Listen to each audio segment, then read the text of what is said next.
हरे कृष्णा। ओम नमो भगवते वासुदेवाय। ओम नमो भगवते वासुदेवाय। ओम देवाय नमो ओम नमो भगवते भगवते वासुदेवाय। ओम वासुदेवाय ओम नमो अज्ञानतिमिरान्धस्य ज्ञानाञ्जनशलाकया चक्षुरुन्मीलितं येन तस्मै श्रीगुरवे नमः। नमो विष्णुपादाय कृष्णप्रेष्ठाय भूतले श्रीमदे भक्तिवेदान्त स्वामिनिति नामिने। नमस्ते सारस्वते देवे गौरवाणी प्रचारिणे निर्विशेष शून्यवादी पाश्चात्यदेशधारिणे। जय श्री कृष्ण चैतन्य प्रभु नित्यानंद श्री अद्वैत गदाधर श्रीवासादि गौर भक्त वृंद। हरे कृष्ण कृष्ण कृष्ण हरे हरे हरे हरे हरे राम हरे राम राम हरे राम राम राम രാമ हरे രാമ ഹരേ हरे। ഹരേ ഹരേ കൃഷ്ണ. ശ്രീ ശ്രീ രാധാ ഹരേ ഗോവിന്ദ ടെമ്പിൾ കൃഷ്ണ. ഇസ്കോൺ മാംഗ്ലൂരിന്റെ 18 ദിവസത്തെ ക്ലാസ്സിലേക്ക്, ഭഗവത്ഗീത ക്ലാസ്സിലേക്ക് എല്ലാവർക്കും സ്വാഗതം. ഹരേ കൃഷ്ണ. ഇന്ന് അധ്യായം 3 കർമ്മയോഗം. കർമ്മയോഗത്തെ കുറിച്ചാണ് നമ്മൾ ഇന്നത്തെ അധ്യായത്തിൽ പഠിക്കാൻ പോകുന്നത്. അപ്പോ നമ്മൾ ഇന്നലെ രണ്ടാമത്തെ അധ്യായം ഗീതാ വിഷയ സംഗ്രഹം നമ്മൾ കണ്ടിരുന്നു. അതില് ഭഗവാൻ അർജുനന് കുറെ കാര്യങ്ങൾ പറഞ്ഞു കൊടുത്തു. ആദ്യം തന്നെ എന്ത് പറഞ്ഞു കൊടുത്തു? നമ്മൾ ആരാണെന്ന് പറഞ്ഞു അല്ലെ? ആരാണ് നമ്മൾ? ആരാ? ആത്മാവ്. ആത്മാവാണ്. നമ്മൾ ആത്മാവാണെന്ന് ഭഗവാൻ ആദ്യം പറഞ്ഞു. പിന്നെ പറഞ്ഞു നമ്മളെ ഒന്നും ചെയ്യാൻ സാധിക്കില്ല എന്ന് പറഞ്ഞു അല്ലെ? നമ്മളെ ആത്മാവിനെ കൊല്ലാനും സാധിക്കില്ല, മുറിക്കാനും സാധിക്കില്ല, നശിപ്പിക്കാൻ ഒന്നും സാധിക്കില്ല എന്നുള്ളത് ഭഗവാൻ പറഞ്ഞു കൊടുത്തു. അപ്പൊ അർജുനന്റെ ഈ വിഷമൊക്കെ വെറുതെ ആണെന്നുള്ളത് ഭഗവാൻ പറഞ്ഞു കൊടുത്തു. പിന്നെ സുഖദുഃഖങ്ങള് അത് നമുക്ക് എല്ലാവർക്കും ഉണ്ടാകും. എങ്ങനെയാണ് സുഖവും ദുഃഖവും ഉണ്ടാകുന്നത്? എങ്ങനെയാണെന്ന് പറഞ്ഞു. ശീതോഷ്ണവും വരുന്ന പോലെ സുഖ ദുഃഖങ്ങൾ ഇങ്ങനെ മാറിക്കൊണ്ടേ ഇരിക്കും. ആർക്കും പെർമനന്റ് സുഖം ഉണ്ടാവില്ല, പെർമനന്റ് ദുഃഖം ഉണ്ടാവില്ല. അത് എന്ത് ചെയ്യണം എന്നാ ഭഗവാൻ പറഞ്ഞത്? സഹിക്കണം എന്ന് പറഞ്ഞു അല്ലെ? സഹിക്കാൻ പഠിക്കാൻ പറഞ്ഞു. ഭഗവാൻ പറഞ്ഞതാണ്. നമ്മളോട്, നമ്മുടെ പിതാവാണ് ഭഗവാൻ. നമ്മൾ പറയില്ല, എന്തെങ്കിലും പറയുമ്പോ അച്ഛനമ്മമാരോട് പറയുമ്പോ അച്ഛനമ്മയും പറയും കുഴപ്പമില്ല അത് സഹിച്ചോ എന്ന് പറയും ഇല്ല ചിലപ്പോ. അതേപോലെ തന്നെ ഭഗവാൻ പറയാണ് സുഖവും ദുഃഖവും വരുമ്പോ നമ്മൾ എന്ത് ചെയ്യണം? അത് സഹിക്കണം എന്നാ പറഞ്ഞത്. അപ്പൊ നമ്മളത് സഹിക്കാൻ പഠിക്കണം എന്ന് ഭഗവാൻ പറഞ്ഞു. പിന്നെ നമ്മൾ ചെയ്യുന്ന കർമ്മങ്ങൾ എങ്ങനെ ചെയ്യണം? ഭഗവാന് സമർപ്പിച്ചുകൊണ്ട് ചെയ്യുകയാണെങ്കിൽ നമുക്ക് എന്തുണ്ടാവില്ല? അതിന്റെ പാപഫലങ്ങൾ ഏൽക്കേണ്ടതായിട്ട് വരില്ല. കാരണം കർമ്മത്തിന് വളരെയധികം പ്രാധാന്യം നമ്മുടെ ജീവിതത്തിലുണ്ട്. നമ്മൾ ചെയ്യുന്ന കർമ്മങ്ങൾക്ക് നമ്മൾ ഇന്നലത്തെ ഒരു കാര്യം നമ്മൾ പറഞ്ഞു. എന്താണ് പറഞ്ഞത്? ഒരു ശരീരം എന്ന് പറഞ്ഞാല് ഒരു ജീവാത്മാവിനെ സംബന്ധിച്ച് എന്താണ്? ഒരു ഉടുപ്പ് പോലെയാണെന്ന് കണ്ടു അല്ലെ? നമ്മള് ഓർമ്മയുണ്ടോ പറഞ്ഞത്? ഒരു ഉടുപ്പ് പോലെയാണ്. നമ്മളൊരു കേടായ ഡ്രസ്സ് മാറ്റിയിട്ട് പുതിയ ഡ്രസ്സ് എടുത്ത് അണിയുന്നത് പോലെയാണ് ആത്മാവ് ഒരു ശരീരം മാറ്റിയിട്ട് അടുത്ത ശരീരം സ്വീകരിക്കുന്നത് എന്ന് പറഞ്ഞു. ആ ശരീരത്തെ സ്വീകരിക്കാനായിട്ടുള്ള ഒരു പ്രധാന ഘടകമാണ് എന്ത്? നമ്മൾ ചെയ്യുന്ന പ്രവർത്തികൾ, നമ്മുടെ കർമ്മം എന്ന് വെച്ചാല് പ്രവൃത്തി. അപ്പൊ നമ്മൾ പറഞ്ഞ ഒരു കവറിങ് ആണ് ശരീരം എന്ന് പറഞ്ഞാൽ, ആത്മാവിന്റെ ഒരു കവറിങ് ആണെന്ന് പറഞ്ഞു. ഇപ്പോ നമ്മൾ എന്തിലിരിക്കുകയാണ്? ഈ മനുഷ്യന്റെ ഒരു കവറിങ് ആണ്. അപ്പൊ എന്തിനു കിട്ടിയിരിക്കുന്നത്? ഈ ആത്മാവിന് ഇപ്പൊ ഉള്ളത്. ഇനി നമ്മളിപ്പൊ ചെയ്യുന്ന പ്രവൃത്തി അനുസരിച്ചാണ് അടുത്ത ജന്മത്തില് ആത്മാവിന് മനുഷ്യന്റെ കവറ് വേണോ, മൃഗത്തിന്റെ കവറ് വേണോ, പക്ഷിയുടെ കവറ് വേണോ എന്ന് തീരുമാനിക്കുന്നത് എന്താണ്? നമ്മൾ ചെയ്യുന്ന കാര്യങ്ങൾ അനുസരിച്ചാണ്.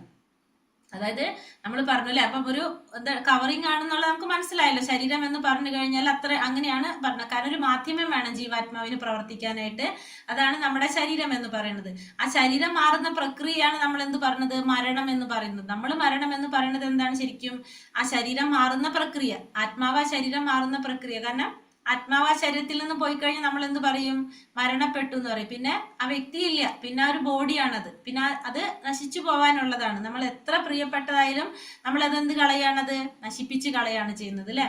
അപ്പൊ ആ ശരീരം പോയി, അത് കഴിഞ്ഞിട്ട് ആത്മാവിന് അടുത്തൊരു ശരീരം സ്വീകരിക്കണം. അപ്പോ നമ്മൾ ചെയ്യുന്ന പ്രവൃത്തികൾ അനുസരിച്ചാണ് നമുക്ക് അടുത്ത ശരീരം തീരുമാനിക്കപ്പെടുന്നത്. അതായത് പൂർവ്വജന്മത്തിൽ നമ്മൾ ചെയ്ത കർമ്മത്തിന്റെ അടിസ്ഥാനത്തിലാണ് ഇപ്പൊ നമുക്ക് എന്ത് കിട്ടിയിരിക്കുന്നത്? ഈ ഒരു മനുഷ്യ ശരീരം കിട്ടിയിരിക്കുന്നത്.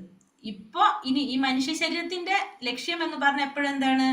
നമ്മുടെ ആ സാക്ഷാത്കാരത്തെ കുറിച്ച് മനസ്സിലാക്കാൻ സാധിക്കുക, നമ്മളെ ആ മൂലസ്വരൂപത്തെ കുറിച്ച് മനസ്സിലാക്കുക, ഭഗവാന് സേവനം ചെയ്യുക. നമ്മുടെ പരമമായ ധർമ്മം എന്ന് പറയുന്നത് ഭഗവാനെ സേവിക്കുക എന്നുള്ളതാണ്. ആ മൂലസ്വരൂപമായ ഭഗവാനെ സേവിക്കുക എന്നുള്ളതാണ് നമ്മളെ ഒരു ജന്മത്തിന്റെ, ആത്മാവിന്റെ പരമമായ ധർമ്മം. ഭഗവാൻ ആസ്വാദകനാണ്, ജീവാത്മാക്കൾ എങ്ങനെയാണ്? സേവകരാണ്. നമ്മളെ ലക്ഷ്യം ഭഗവാനെ സേവിക്കുക എന്നുള്ളതാണ്. അപ്പൊ നമ്മൾ ആ മനുഷ്യ ജന്മം കൊണ്ടാണ് നമുക്ക് എന്ത് സാധിക്കുന്നത്? ഭഗവത് സാക്ഷാത്കാരം നേടാൻ നമുക്ക് സാധിക്കുന്നത്. അപ്പൊ ആ ഒരു ജന്മം നമുക്ക് കിട്ടിയിട്ടും നമ്മളത് ശരിയായ രീതിയിൽ ഉപയോഗിച്ചില്ലെങ്കിൽ നമുക്ക് എന്ത് സംഭവിക്കും? നമുക്ക് എല്ലാ ജന്മം മനുഷ്യജന്മം വേണമെന്ന് യാതൊരു നിർബന്ധവും ഇല്ല. നമ്മൾ ചെയ്യുന്ന പ്രവൃത്തി അനുസരിച്ച്, കർമ്മം അനുസരിച്ച് നമുക്ക് എന്ത് കിട്ടാം? ഈ 84 ലക്ഷം ജീവഗണങ്ങളുണ്ട് നമ്മൾ പറഞ്ഞില്ലേ? ഇതിൽ ഏതില് വേണമെങ്കിലും വന്ന് നമ്മൾ ജന്മം എടുക്കുക. അതിൽ മനുഷ്യൻ തന്നെ ആവണമെന്ന് യാതൊരു നിർബന്ധമില്ല. അപ്പൊ അത് തീരുമാനിക്കുന്നത് എന്താണ്? നമ്മൾ ചെയ്യുന്ന കർമ്മങ്ങൾ, പ്രവർത്തികൾ. കഴിഞ്ഞ ജന്മത്തിൽ ചെയ്തതിന്റെ ഫലം ആയിട്ട് നമുക്കിപ്പോ ഒരു മനുഷ്യ ശരീരം കിട്ടി. നമ്മൾ അതിനനുസരിച്ച് ഓരോരോ കാര്യങ്ങൾ നല്ലതും ചീത്തയായിട്ട് നമ്മൾ അനുഭവിച്ചു കൊണ്ടേയിരിക്കുകയാണ്. ഇപ്പൊ ഈ ജന്മത്തിൽ നമ്മൾ ഇരുന്ന് ചെയ്യുന്ന കാര്യങ്ങളാണ് അടുത്ത നമ്മുടെ ശരീരത്തെ തീരുമാനിക്കുന്നത്. അപ്പൊ അതുകൊണ്ട് കർമ്മം വളരെ പ്രധാനപ്പെട്ടതാണെന്ന് നമുക്ക് മനസ്സിലാക്കാനായിട്ട് സാധിക്കും. അപ്പോൾ അതിന് ഭഗവാൻ ഒരു കാര്യം പറഞ്ഞത് അതാണ്, നമ്മൾ ചെയ്യുന്ന കർമ്മങ്ങൾ എന്ത് ചെയ്യണം? ഭഗവാന് സമർപ്പിച്ചുകൊണ്ട് ചെയ്യാം. അപ്പൊ അവിടെ നമുക്ക് എന്ത് വരുന്നില്ല? കർമ്മത്തിന്റെ ഫലങ്ങൾ വരുന്നില്ല. കർമ്മത്തിന്റെ ഫലങ്ങൾ അനുഭവിക്കാൻ വേണ്ടിയിട്ടാണ് നമ്മൾ ജന്മം എടുക്കുന്നത്. കർമ്മത്തിന്റെ, നമ്മൾ ചെയ്യുന്ന കർമ്മങ്ങളുടെ അനുസരിച്ച് നമുക്ക് അതിന്റെ ഫലം അനുഭവിക്കണം. നല്ലതാകാം, ചീത്തയാകാം. ആ ഫലം അനുഭവിക്കാൻ വേണ്ടിയിട്ടാണ് നമ്മൾ വീണ്ടും ജന്മം എടുക്കുന്നത്. ഫലം ഇല്ലെങ്കിൽ പിന്നെ എന്തിന്റെ ആവശ്യമില്ല? ജന്മം എടുക്കേണ്ട ആവശ്യമില്ല. അപ്പൊ നമ്മൾ ചെയ്യുന്ന കർമ്മം മുഴുവൻ എന്ത് ചെയ്യണം? ഭഗവാന് സമർപ്പിച്ചുകൊണ്ട് ചെയ്യാനായിട്ട് ശ്രമിക്കുക എന്നുള്ളതാണ് മെയിൻ ആയിട്ടുള്ള കാര്യം. അപ്പൊ നമ്മൾ അധ്യായം 3 കർമ്മയോഗം. അപ്പൊ കർമ്മം യോഗം എന്ന് വെച്ചാല് എന്താണ് അർത്ഥം? യോഗം എന്ന് വെച്ചാൽ ബന്ധിപ്പിക്കുക, ഭഗവാനുമായിട്ട് ബന്ധിപ്പിക്കുന്നതിനാണ് നമ്മൾ എന്ത് പറയുന്നത്? കർമ്മം നമ്മൾ ചെയ്യുന്ന കർമ്മം ഭഗവാനുമായിട്ട് ബന്ധപ്പെടുത്തി ചെയ്യുക. അത് കർമ്മയോഗം ഭഗവാനുമായിട്ട് ബന്ധിപ്പിച്ച് ചെയ്യുന്നതാണ് കർമ്മയോഗം എന്ന് പറയുന്നത്. അപ്പൊ നമുക്ക് ഈ കർമ്മം സകാമ കർമ്മം, നിഷ്കാമ കർമ്മം, പിന്നെ അതുപോലെ തന്നെ ഈ കർമ്മയോഗം 3 തരത്തിൽ നമുക്ക് പറയാം. സകാമ കർമ്മം എന്ന് പറഞ്ഞാല് സകാമ കർമ്മം എന്ന് വെച്ചാൽ നമ്മൾ ഫലം ആഗ്രഹിച്ചുകൊണ്ട് ചെയ്യുന്ന കർമ്മങ്ങൾ. അതിനെ നമുക്ക് എന്ത് പറയാം? സകാമ കർമ്മം എന്ന് പറയാം. ഫലം ആഗ്രഹിച്ചുകൊണ്ട് കർമ്മം ചെയ്തു കഴിഞ്ഞാൽ അതിനെ നമ്മൾ എന്ത് പറയും? സകാമ കർമ്മം. അതായത് നമ്മൾ അവിടെ ഫലം ആഗ്രഹിക്കുന്നുണ്ട്. ഫലം ആഗ്രഹിച്ചുകൊണ്ടാണ് നമ്മൾ ആ കർമ്മം ചെയ്യുന്നത്. അപ്പൊ ആ ഫലം ആഗ്രഹിച്ച് ചെയ്യുമ്പോൾ അതിന്റെ ഫലം അനുഭവിക്കാനായിട്ട് നമുക്ക് എന്ത് വരും? നമ്മൾ വീണ്ടും ഇവിടേക്ക് വരേണ്ടി വരും. നമ്മൾ ഫലം ആഗ്രഹിച്ച് ആ ഫലം അനുഭവിക്കണമല്ലോ നമ്മൾ. അതിന് വേണ്ടിയിട്ട് വീണ്ടും ഈ ഭൗതിക ലോകത്തിൽ വന്ന് ജന്മം എടുക്കേണ്ടതായിട്ട് വരും. അത് സകാമ കർമ്മം. പിന്നെ നിഷ്കാമ കർമ്മം എന്ന് പറഞ്ഞാൽ ഫലം ആഗ്രഹിക്കാതെ ചെയ്യുന്ന കർമ്മം, അതാണ് നിഷ്കാമ കർമ്മം. നമ്മളെ കർമ്മം ചെയ്യുന്നു എന്നല്ലാതെ അതിനെ നമ്മൾ എന്താഗ്രഹിക്കുന്നില്ല? അതിന്റെ ഫലം നമ്മൾ ആഗ്രഹിക്കുന്നില്ല ഒരിക്കലും. നമ്മൾ അതിന് ഫലം ഒട്ടും ആഗ്രഹിക്കുന്നില്ല. നമ്മുടെ കർത്തവ്യമാണ്, നമ്മളെ ഡ്യൂട്ടിയാണെന്ന് വിചാരിച്ചുകൊണ്ട് നമ്മൾ കർമ്മം ചെയ്യും. അപ്പൊ അമ്മമാര് മക്കളെ നോക്കുന്നത് ഫലം ആഗ്രഹിച്ചുകൊണ്ടാണോ? അല്ല. അതെന്താണ്? നിഷ്കാമ കർമ്മമാണല്ലേ. നമ്മൾ അതിൽ നിന്നൊന്നും പ്രതീക്ഷിക്കുന്നില്ല ആരും. അവരെ നമ്മൾ നോക്കാന്നുള്ള രീതിയിൽ നമ്മൾ നോക്കിക്കൊണ്ട്, അതാണ് എന്ത്? നിഷ്കാമ കർമ്മം. അപ്പൊ സകാമ കർമ്മം എന്ന് പറയുമ്പോൾ നമ്മൾ ആർക്കെങ്കിലും എന്തെങ്കിലും സഹായങ്ങൾ ചെയ്തു കൊടുക്കും. നമ്മൾ എന്താണ്? നാളെ എനിക്കും ഒരു ആവശ്യം വന്ന് അവർ തിരിച്ച് സഹായിക്കുമെന്ന് വിചാരിച്ചിട്ട് നമ്മൾ ചെയ്യും, അല്ലേ? അപ്പൊ നമ്മൾ അവിടെ എന്ത് ആഗ്രഹിക്കുന്നുണ്ട്? ആ ഫലം പ്രതീക്ഷിക്കുന്നുണ്ട്. അപ്പൊ അവരിൽ നിന്ന് അത് കിട്ടുന്നവരെ നമ്മൾ വീണ്ടും ജന്മം എടുത്തു വരും. കാരണം ആ ഫലം നമുക്ക് കിട്ടിയിട്ടില്ല, നമ്മളത് ആഗ്രഹിച്ചുകൊണ്ട് ചെയ്തതാണ്. അപ്പൊ അത് സകാമ കർമ്മം. നിഷ്കാമ കർമ്മം എന്ന് പറഞ്ഞാൽ ഫലം ആഗ്രഹിക്കാതെ നമ്മൾ ചെയ്യുന്ന കർമ്മങ്ങള് നിഷ്കാമ കർമ്മം. കർമ്മയോഗം എന്ന് പറഞ്ഞാല് ചെയ്യുന്നതെല്ലാം ഭഗവാന് സമർപ്പിച്ചുകൊണ്ട്, ഫലമില്ല അവിടെ നല്ല ഫലവും ഇല്ല, ചീത്ത ഫലവും ഇല്ല, രണ്ടും ഇല്ല, ബാലൻസിൽ പോവാണ്. അപ്പൊ നമുക്ക് എന്തില്ല? ഫലം അനുഭവിക്കാനായിട്ട് വരേണ്ടതായിട്ടില്ല. അതാണ് എന്ത്? കർമ്മയോഗം അല്ലെങ്കിൽ കൃഷ്ണാവബോധ പ്രവർത്തനത്തിൽ ചെയ്യുന്നത് അതാണ്. അപ്പൊ 3 തരത്തിൽ നമ്മൾ നിഷ്കാമ കർമ്മം കണ്ടു, സകാമ കർമ്മം കണ്ടു, കർമ്മയോഗം പറഞ്ഞു. അപ്പൊ ഈ അധ്യായം കർമ്മയോഗത്തെ കുറിച്ച് പറയുന്നത് നമുക്ക് എന്താണെന്ന് നോക്കാം. ഹരേ കൃഷ്ണ. അപ്പൊ അധ്യായം 3 കർമ്മയോഗം.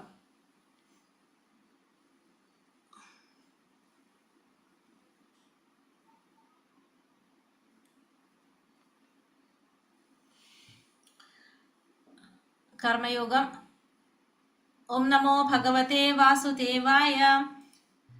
അർജുന ഉവാച ജായസി ചേത് കർമ്മണസ്തേ മദാ ബുദ്ധിർജനാർദ്ദന തത് കിം കർമ്മണി ഘോരേ മാം നിയോജയസി കേശവ. അർജുനൻ പറഞ്ഞു, ഹേ ജനാർദ്ദന, അല്ലയോ കേശവ, ഫലകാംക്ഷയോടെ ചെയ്യുന്ന കർമ്മത്തെക്കാൾ ശ്രേഷ്ഠമാണ് ബുദ്ധി എന്ന് കരുതുന്നുവെങ്കിൽ അങ്ങ് എന്തിനാണ് എന്നെ ക്രൂരമായ ഈ യുദ്ധത്തിന് പ്രേരിപ്പിക്കുന്നത്? അപ്പൊ അർജുനൻ ചോദിക്കുകയാണ് ഭഗവാന്റെ അടുത്ത്. കാരണം അർജുനനോട് ഇന്നലെ ഭഗവാൻ പറഞ്ഞത് എന്താണ്? കർമ്മം ചെയ്യാൻ പറഞ്ഞു. പിന്നെ അത് കഴിഞ്ഞിട്ട് കൃഷ്ണാവബോധത്തോടെ കർമ്മം ചെയ്യുന്നതിനെ കുറിച്ചൊക്കെ പറഞ്ഞു, അല്ലെ? ഓർമ്മയുണ്ടല്ലോ? കൃഷ്ണാവബോധത്തോടെ കർമ്മം ചെയ്യുന്നതിനെ കുറിച്ചൊക്കെ പറഞ്ഞില്ലേ? ഓർമ്മയുണ്ടോ? ഹരേ കൃഷ്ണ. ഓർമ്മയുണ്ട് അല്ലെ? അപ്പൊ കർമ്മം ചെയ്യുന്നതിനെ കുറിച്ചൊക്കെ പറഞ്ഞപ്പോ ഇവിടെ എന്താണ് ചോദിക്കുന്നത്? അർജുനൻ ചോദിക്കാണ് ഭഗവാന്റെ അടുത്ത്, ഹേ ജനാർദ്ദന, അല്ലയോ കേശവ. ഭഗവാനെ വിളിക്കുന്നത് ജനാർദ്ദന എന്ന് പറയുന്നത് പരിപാലകനായതുകൊണ്ട് ഭഗവാന് ജനാർദ്ദനൻ എന്ന് പറയുന്നത്. എല്ലാവരും സംരക്ഷകനും പരിപാലകനുമാണ് ആര്? ഭഗവാൻ. അപ്പൊ അതുകൊണ്ടാണ് ഇവിടെ ഭഗവാനെ ജനാർദ്ദന എന്ന് വിളിക്കുന്നത്. അപ്പൊ ചോദിക്കാണ്, അല്ലയോ കേശവ, ഫലകാംക്ഷയോടെ ചെയ്യുന്ന കർമ്മത്തെക്കാൾ ശ്രേഷ്ഠമാണ് ബുദ്ധി എന്ന് കരുതുന്നെങ്കിൽ എന്തിനാണ് എന്നെ ക്രൂരമായ യുദ്ധത്തിന് പ്രേരിപ്പിക്കുന്നത്? അപ്പോ ജ്ഞാനം കർമ്മത്തെക്കാൾ ശ്രേഷ്ഠമാണെങ്കിൽ പിന്നെ യുദ്ധം ചെയ്യാൻ എന്നെ പ്രേരിപ്പിക്കുന്നത് എന്തിനാണെന്നാണ് ഇവിടെ ആര് ചോദിക്കുന്നത്? അർജുനൻ ചോദിക്കുന്നത്. ബുദ്ധി എന്ന് ഉദ്ദേശിക്കുന്നത് ബുദ്ധിയോഗം എന്ന് വെച്ചാല് ബുദ്ധിയുള്ളവരാണ് എന്ത് ചെയ്യാ? ബുദ്ധി ഇപ്പൊ ഇത്രയും നമുക്ക് മനസ്സിലായപ്പോ നമുക്ക് എന്ത് മനസ്സിലായി? ബുദ്ധിയുള്ളവര് എന്താ ചെയ്യണ്ടാവാ? ഭഗവാൻ എങ്ങനെ ആരാധിക്കും? ഫലേച്ഛ കൂടാതെ ആരാധിക്കും അല്ലെ? അതായത് ബുദ്ധിയോഗം എന്ന് പറഞ്ഞാൽ അപ്പൊ കൃഷ്ണാവബോധത്തിനെയാണ് എന്ത് പറയണത്? ബുദ്ധിയോഗം എന്ന് പറയുന്നത്. ബുദ്ധിയുള്ളവരാണ് കൃഷ്ണാവബോധത്തിൽ പ്രവർത്തിക്കുക. കാരണം ഫലം ആഗ്രഹിക്കാതെ അവര് പ്രവർത്തിക്കും. അപ്പൊ അർജുനൻ ചോദിക്കുന്നതാണ്, അപ്പൊ അതാണ് നല്ലതെങ്കിൽ പിന്നെ എന്തിനാണ് എന്നെ യുദ്ധത്തിന് പ്രേരിപ്പിക്കുന്നതെന്നാണ് അർജുനൻ ഭഗവാനോട് ചോദിക്കുന്നത്. വ്യാമിശ്രേണേവ വാക്യേന ബുദ്ധി മോഹായ സീവമേ തദേകം വദ നിശ്ചിത്യ യേന ശ്രേയോഹമാപ്നുയാം. ദ്വയാർത്ഥങ്ങളുള്ള ഉപദേശങ്ങളാൽ അങ്ങ് എന്റെ ബുദ്ധി അമ്പരപ്പിക്കുന്നു. എനിക്ക് ഏറ്റവും ശ്രേയസ്കരമായത് എന്തെന്ന് തീർത്തു പറഞ്ഞു തരൂ. അപ്പൊ അർജുനൻ പറയാണ് ഭഗവാന്റെ അടുത്ത്, അങ്ങ് ഈ ദ്വയാർത്ഥങ്ങളുള്ള ഉപദേശങ്ങൾ കൊണ്ട് അങ്ങ് എന്റെ ബുദ്ധിയെ അമ്പരപ്പിക്കുകയാണ് ചെയ്യുന്നത്. അതുകൊണ്ട് എനിക്ക് ശ്രേയസ്കരമായത് എന്താണ് പറഞ്ഞത്? എനിക്ക് ആ ശ്രേയസ്കരമായിട്ടുള്ള തത് ഏകം വധ, ആ ഒന്നിനെ കുറിച്ച്, എനിക്ക് ഏറ്റവും ശ്രേയസ്കരമായ ആ ഒന്നിനെ കുറിച്ച് എനിക്ക് പറഞ്ഞു തരാനായിട്ട് ഇവിടെ അർജുനൻ ഭഗവാനോട് പറയാണ്. അപ്പൊ ഇവിടെ എന്താണ് പറഞ്ഞ? ഭഗവാൻ പറയുന്നു, ന കർമ്മണാമനാരംഭ നൈഷ്കർമ്മ്യം പുരുഷോഷ്ണുതേ നചാ സന്യാസനാദേവ സിദ്ധിയും സമധിഗച്ഛതി. അപ്പൊ ഭഗവാൻ എന്താ പറയുന്നത്?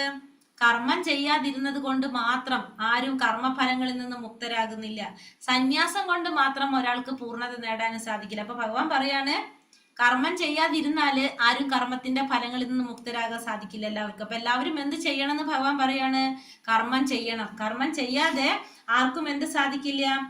കർമ്മത്തിന്റെ ഫലങ്ങളിൽ നിന്ന് മുക്തരാകാനായിട്ട് സാധിക്കില്ല. മാത്രമല്ല സന്യാസം കൊണ്ട് ഒരാൾക്ക് പൂർണ്ണത നേടാനും സാധിക്കില്ല. ഇപ്പൊ അഥവാ സന്യസിക്കാന്ന് വിചാരിച്ചോളൂ, അപ്പോഴും ഒരു വ്യക്തിക്ക് എന്തുണ്ടാവില്ല? പൂർണ്ണത നേടാൻ സാധിക്കില്ല. കാരണം നമുക്ക് ഓരോരുത്തർക്കും വിധിക്കപ്പെട്ട കർമ്മങ്ങൾ നിറവേറ്റി സംശുദ്ധനായിട്ട് വേണം എന്ത് ചെയ്യാനായിട്ട്? ഒരു വ്യക്തി സന്യാസം സ്വീകരിക്കാൻ. അപ്പൊ സന്യാസം സ്വീകരിക്കണമെങ്കിലും എന്ത് വേണം? ഓരോരുത്തർക്കും വിധിക്കപ്പെട്ട കർമ്മങ്ങളുണ്ട്. വിധിക്കപ്പെട്ട കർമ്മങ്ങൾ എന്ന് ഉദ്ദേശിക്കുന്നത് നമ്മൾ ഈ ഭൗതിക പ്രപഞ്ചത്തിൽ ജന്മമെടുക്കുമ്പോ നമുക്ക് ചെയ്യേണ്ടതായിട്ടുള്ള കുറെ കടമകൾ, സമൂഹത്തിനോടുള്ള ഉത്തരവാദിത്തങ്ങളുണ്ട്, ഒരു കുടുംബത്തിനോടുള്ള ഉത്തരവാദിത്തങ്ങളുണ്ട്. ഒരു ഭർത്താവാകാം, മകനാവാം, അച്ഛനാകാം, അങ്ങനെ പല പല ഉത്തരവാദിത്തങ്ങൾ ഒരു വ്യക്തിക്ക് ഉണ്ടാകും.